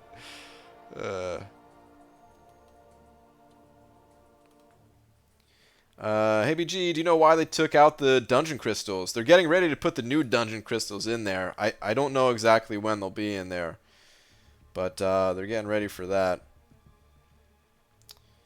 I think the reasoning behind giving some time between the two crystals is they didn't want people to hoard for like the next batch and make their decisions that way. I think they've said stuff like that in the past. I don't know though. But a new batch of crystals will be in there somewhat soonish. I got the troll over, stopped on thing, and then was like, nah, you get Moon Knight. Ugh, bummer, dude. That is a bummer.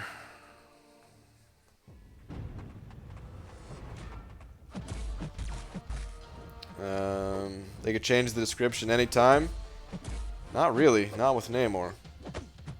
I mean, they could, but it's not like that would be an easy change for them to make. They could change anything anytime they want, but there's certain things that if they changed, there'd be a poop storm, or even without a poop storm, for something like that, they would have to do more than just make the change. They would have to have rank down tickets or some other compensation in some way, and yeah, the trust would be severely broken when it comes to people spending on crystals. It would hurt them financially in a big way if they made a change to Namor's SIG ability.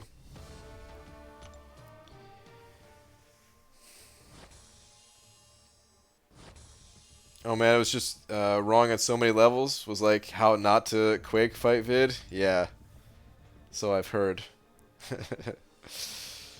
ABG, how come you're not part of the content creator program anymore? I know you stopped a while back. Well, at the time when I stopped, life was just a little too stressful, and I generally have different opinions than what the common opinion is in the community.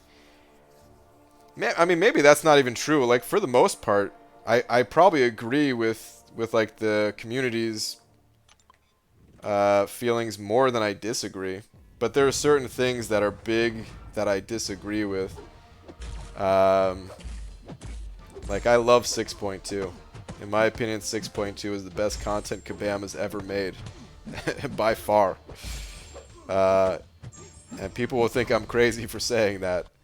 And I don't want anyone saying that, oh, you're just saying that because you're in the content creator program, so you have to say that, otherwise they're going to kick you out.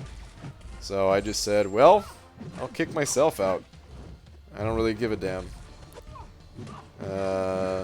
My opinion's my own, period. And normally, it doesn't really matter, you know. Trolls are trolls. People are gonna think that. I don't really care what people think. But yeah, life was a little too stressful at the time, outside of the MCOC world, and I just didn't want to deal with it, you know. If I wasn't dealing with the stresses of life, like right now, life isn't really too stressful, but back then it was, and just adding any amount to it was something that, like, I wouldn't want to log into the game if I had to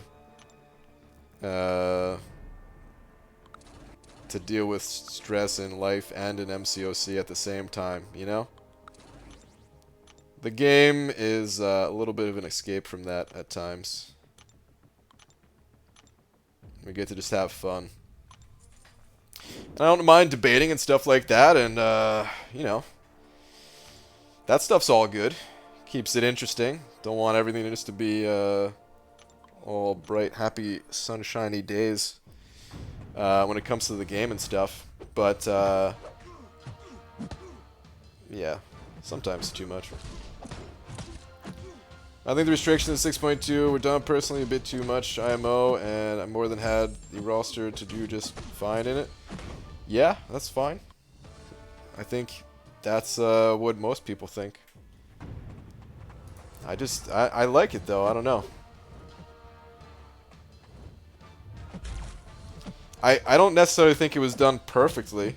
You know, it's not like I think it was. I think it's, for me, it's the most fun content that they've ever made and that I've ever done. But that doesn't mean I think there was that it was flawless. First off, the rewards were not good for it at all, compared to something like the variant difficulties that are in many ways easier.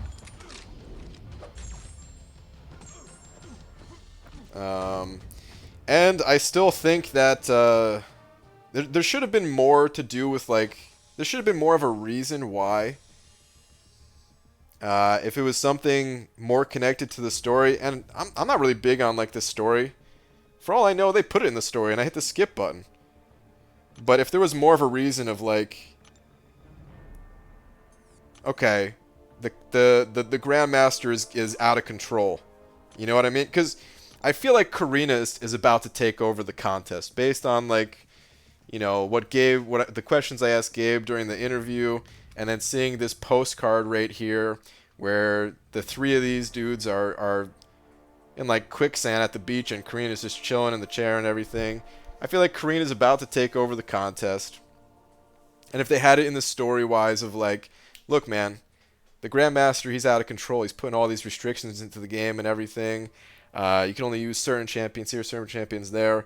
Kind of building up to Karina about to step in and be like, no, you know, we're putting an end to this.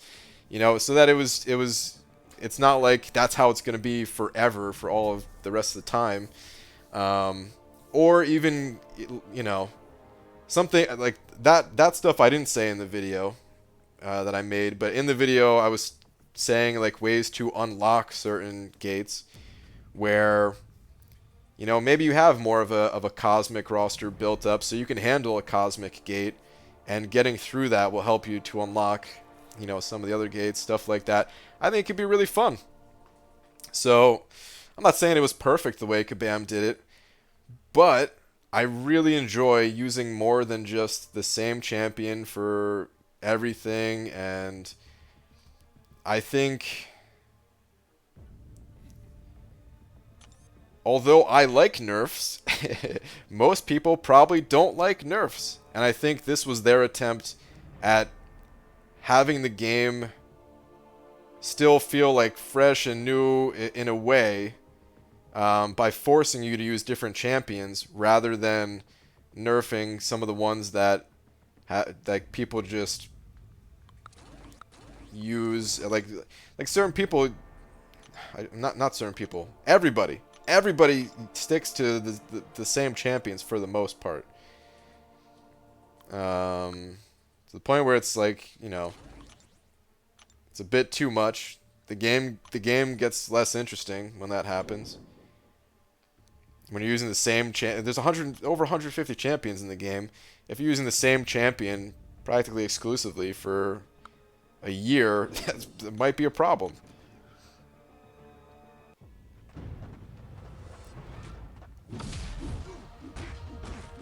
ABG, do you know our air pollution index these days in New Delhi, India? It has crossed 1,000. Please adopt me. I gotta be honest, I don't know much about the air pollution index to know how bad 1,000 is, but that doesn't sound good.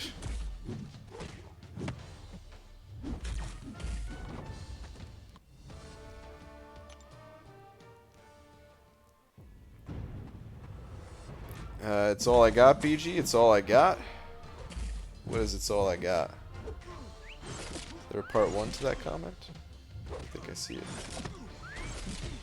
Were you just saying about like the champion, and that's why you use like that, stick to like the same champions or something? That's fair too. I mean, that is part of it. Is that this game is a slow-moving game, and hey, if we can only rank up certain champions, then we're gonna use them regardless of if they're too overpowered or not. But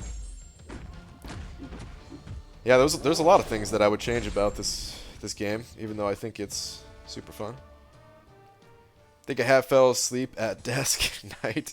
Alright, Star. Have a good one. Yeah, it's pretty bad here in Cali with all these fires. I bet.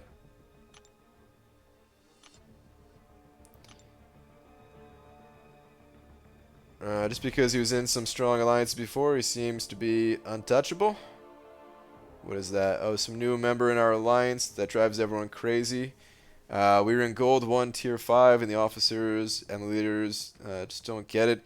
He joins late and sometimes with crappy chants, etc. Yeah.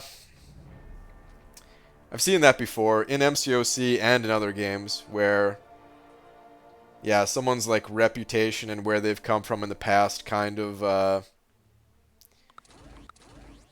yeah, people hold that to...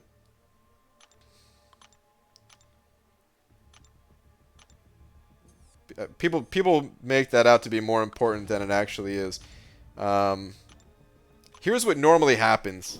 Normally, people have kind of blinders on initially for someone like that if they're not performing as well as they should and stuff like that, or if they're I don't know. Sometimes people like I don't want to say anything because I don't know who this person is that you're talking about, but just in the past, sometimes people have this kind of arrogant attitude to them and stuff, and that kind of thing gets overlooked sometimes, but eventually people catch on. And maybe what you're seeing right now, it sucks if you're the only one that can see it, but eventually everybody catches on, and yeah. So it sucks right now, dude, but give it time. I'm sure people will see what's going on. Serious BG, there are like 2 or 3 champs which can beat the champ without bigger hassle. Diversity, hello. I think you're missing the point, German Herman. The point I'm trying to make is that the same champions can be used for virtually every situation, to the point where these developers, like, they have to make restrictive fights like that just to get people to use different champions. That's kind of what I was talking about with Namor earlier. When it comes to the champion fight specifically, though,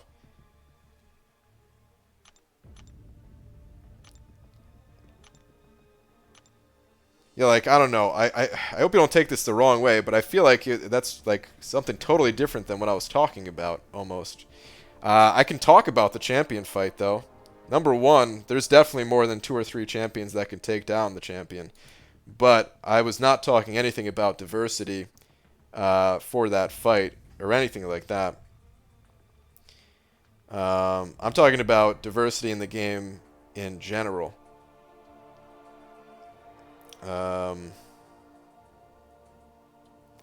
But yeah, there's a bunch of options for the champion himself. I would say a good number of the Mystic champions can handle that fight, which kind of makes sense since it's a like they got the class advantage over him and everything. He's really tough. Is he tougher than he needs to be? Maybe.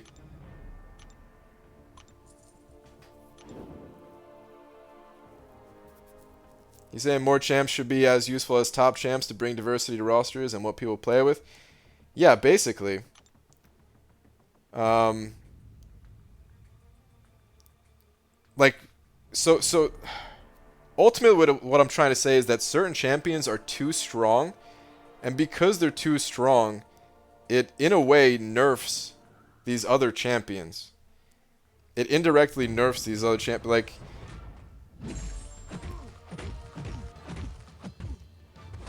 I'm going to use OG Vision as an example. So OG Vision, you know, he's a bit of an older champion, and he's had plenty of time in the contest where he was considered like a top champion, and some people still would consider him a top champion today. But I feel like because, let's say, Ghost can tank a special 3 with the Hood synergy, where she already has plenty of other utility, maybe that's too much. And maybe now power control champions, they kind of lose their place in the game. And someone like OG Vision isn't really seen anymore because he doesn't need to be seen. Ghost isn't the only example that makes like power control champions less important. I would say Omega Red can have the same effect too. So like, I don't mean to just keep throwing Ghost under the bus, but there is a lot of situations like this where certain champions, they didn't get nerfed. Kabam didn't lower their stats or anything like that. They didn't change their abilities. OG Vision has been the same, as far as I know, since the dude came out. But why does he need to be played if these other champions just take a fat steaming dump all over what made him special? They do it in just like a better way, basically, in most situations. And then, on top of that, in order to you know, force people to use other champions, Kabam makes things like gates, or makes these fights where certain champions just can't get through the fight. Ghost and Omega Red can't handle the champion, as far as I know, at least. They also can't get through certain gates that, you know, obviously they're not their class type. Corvus, his special 2 will power drain when pushing the opponent to a 3rd bar. Exactly. That gets overlooked in how good he is for any form of content when he's built up and boosted. Exactly. There's another great example. Like, it's... Certain champions just have, like, does he really need that, you know? Corvus, he's so strong. Why does he even need that? He's so strong. Like, it's... Okay. You want a champion that can deal a crazy amount of damage? Good. I want that champion too. I don't think Corvus's damage is a problem. But does he need the power drain? If I was designing a champion, no. Like, come on, man. You're just making the other champions that have power drain feel less unique, feel less important. You're in a way nerfing those other champions.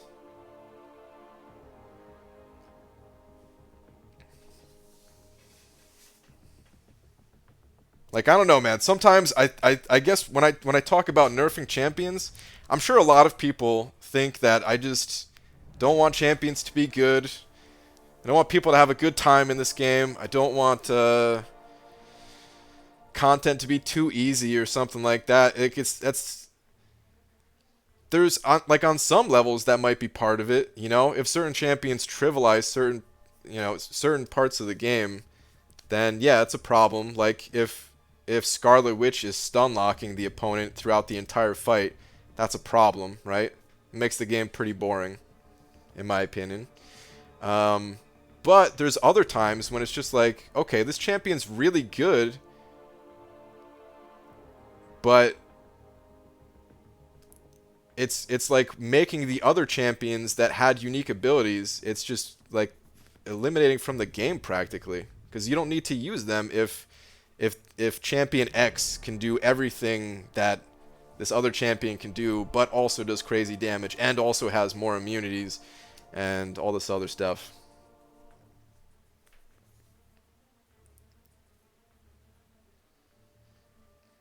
I can't believe what I hear because Kabam is bad at balancing champs. We need gates to even that out. I'm not saying that we need it. I'm saying I think that's what they tried to do. Yeah. This is not coming from Kabam, but I think they tried to come up with a creative way, and you could argue that it wasn't creative, but I think they tried to come up with a way that got people playing a larger variety of champions rather than just sticking to the same champions for every situation. I guarantee you in 6.3, when we don't have gates, you're going to see people using, you know, Ghost. If you have a Ghost and you're comfortable playing Ghost, you're going to see Ghost for 95% of fights. Or if you don't have Ghost, then, you know, Corvus or Omega or just the same champions. It gets old. It gets really old.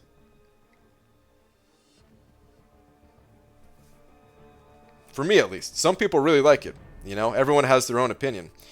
But for me, like, what I'm trying to do right now is I'm trying to make a team that doesn't rely on suicide masteries so that I don't get bored with the game. Like, I'm specifically trying to rank up Man-Thing. I want Man-Thing to be on my team. I want Venom the Duck. If I can, it's tough because I don't have the resources to just go out and rank up champions that I feel like aren't as dominant as others. But hopefully I can hit the point where I can rank up Venom the Duck, and I could rank up Man-Thing. Man-Thing's a little bit easier because I have that rank up gem for him, and I don't really have a need for another Mystic champ at the moment. But I want to rank up some of these other champions just so I can have someone different to play with and keep the game interesting.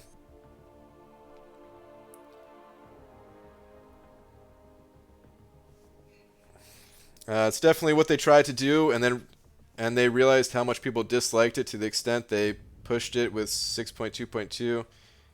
But it's not new. They've done it since Act 4. But they really pushed the envelope, I think, how much they get it off 6.2. Yeah, no, they definitely pushed the envelope. And yeah, most people didn't like it. Which is fine, man. I mean, you know, the game's not made for me. You don't see me making a video like begging Kabam to keep the gates or something like that. You know what I mean? It's just my opinion that I had a fun time with it because it forced me to use different champions. But I want them to make the game fun for everybody. And like I said, I also would have preferred a way to explain the gates more with the story.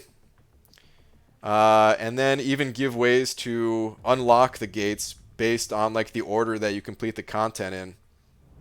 You know, a little bit Mega Man style. I always think of Mega Man when, I mean, really it's like rock, paper, scissors. You know, like Mega Man got their formula from rock, paper, scissors. Or scissors, whatever. But anyway, where like if you complete one thing, it like unlocks another thing for you to complete. I guess technically rock, paper, scissors in this game would be more of like, if you complete this content, you get a Sentinel, which then you could use Sentinel to beat Variant 3. And when you beat Variant 3, you get another champion that you can use to beat this other thing. But still. The nerf Ghost, but don't make the game super hard for 99.5% of players. That's what I want too, German Herman. But most people don't want any champions nerfed. People paid money for these champions. You think people want their money to just be feeling wasted like that. They tried nerfing champions in the past. It didn't go well. They tried something different this time. Guess what? It didn't go well either. They're in a tough spot, which is why I say abilities like Namor's Awaken ability, it might not be too powerful by like what we're seeing today necessarily, but it might prevent them from doing something creative in the future where only maybe Namor can get through it or something like that. Like, it's just, they're taking a risk with making an ability like that. Removing all gating from 6.3, right? Yeah, I believe so. I believe so. Kabam just needs to release champs that aren't game-breaking? Well, yeah, but that's easier said than done. So, like... You're describing 5.3? Well, not exactly, Miguel. 5.3 had those keys, yes. But they didn't have gates. You could take your champions anywhere. It would be, like, maybe similar, though. But not exactly. Like, you wouldn't pick up a key. But, yeah, there'd be ways to just unlock the gates, sort of. But, anyway, about releasing champs that aren't game-breaking. So... It's just really tough in a game with microtransactions because Ghost, like the person who made Ghost, I'm sure they didn't have intentions to make this champion the most OP champion ever, right? They're probably just like, hey, what's something fun and new that they can design for a champion to do? Ghost comes around, they're thinking like, well, what a Ghost do? Like look at the ability from the movie and stuff like that. What if this character can phase?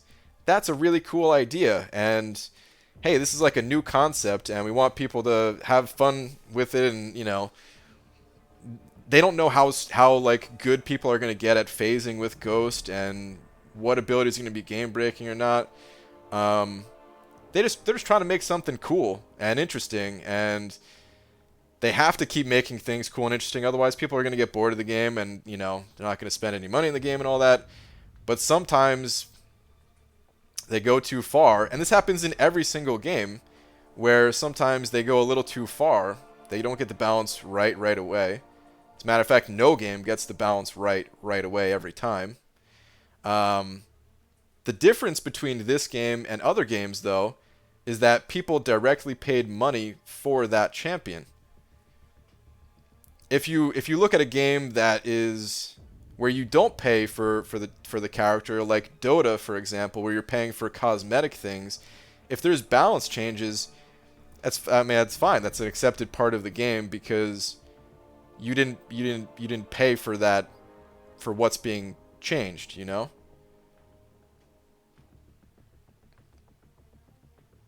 I think it'd be healthier for the game to have more balance updates, but I totally get the other side of it too, where if somebody pays for a champion, of course they're going to be pissed when it gets changed. You know, it's...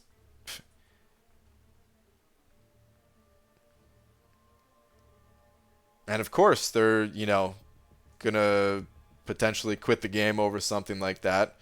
Or if they don't quit the game, then, well, they're certainly not going to want to spend the next time, you know?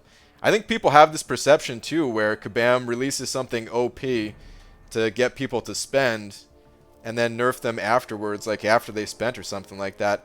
Dude, that is crushing to like their future profits. Every once in a while, it happens like where, you know, they try to change something before too much damage is done, but like, dude, you know how many people like don't want to spend after a nerf just happens? Like, they would make a lot more money in the long run if they just like get the balance right away, but it's not that easy to do. Yeah.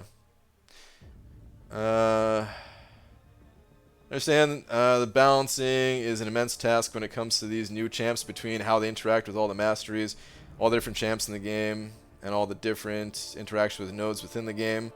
But it is their game, and they really need to make a better effort at getting things released properly and bring balance to the game. Yeah.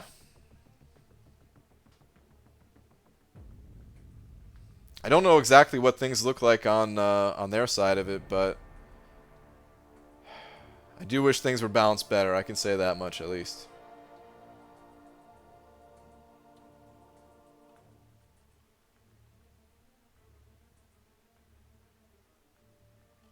But like even so, even certain champions, they go by the community too.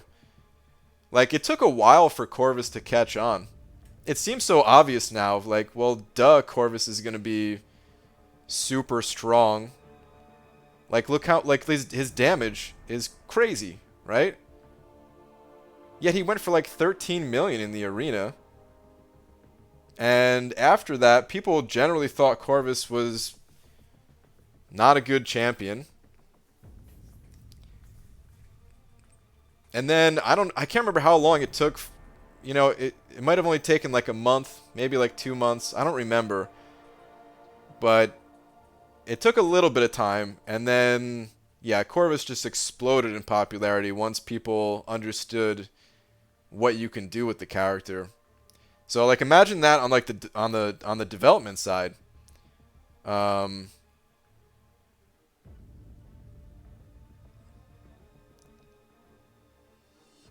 like I don't want it to sound like I'm, you know, excusing them releasing champions that are overpowered or something like that, but like just looking at the reality of it is I don't think it's an easy job, I guess. You know, I think it's easy to try to design something to be cool and just make a mistake designing it where maybe you made something that's a little too strong.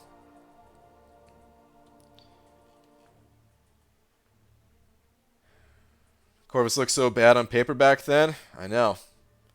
He really did. It's so obvious today though, like it makes so much sense how like he's not boosted at all in his attack. He has other damage modifiers. So of course if you find a way to boost his attack like with Suicide Masteries, it just throws his damage into crazy levels. And then all the utility that he has as well on top of it that might not have seemed so obvious at the time either, but man.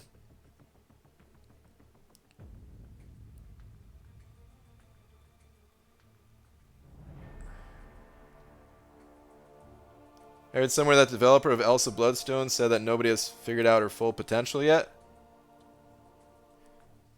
Maybe. I haven't heard that myself, but I've also never even played Elsa. I don't even have her as a 3-star, so I know nothing about her.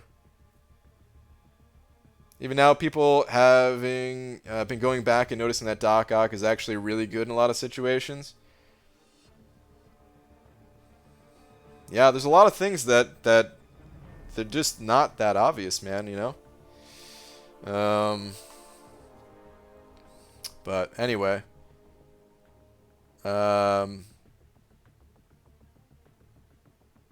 Yeah, it's getting late, guys. I will head out of here for the night. I'll be back tomorrow, normal time.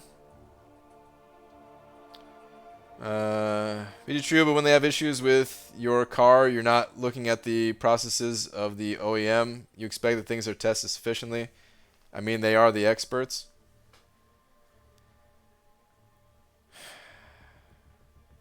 Let me tell you, man. I hate cars. Yuki. Oh, man, I was already reading your comment before you sent over the 3, but thank you very much.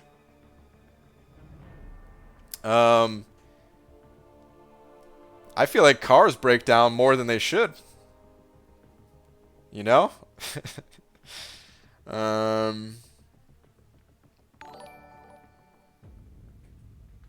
I do expect that things are tested sufficiently, and I hate cars, man. I feel like they break down more than they should. And maybe that's my lack of mechanical understanding, where maybe it's unavoidable, and maybe that's just how it goes. But I swear, some cars seem to just have like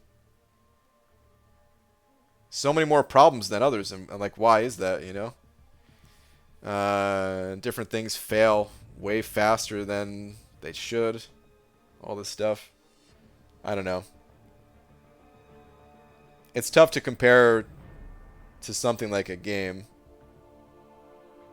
But yeah. I mean you're right though that like it's the experts. It's on them at the end of the day. It's on the car manufacturer. It's on the game developer.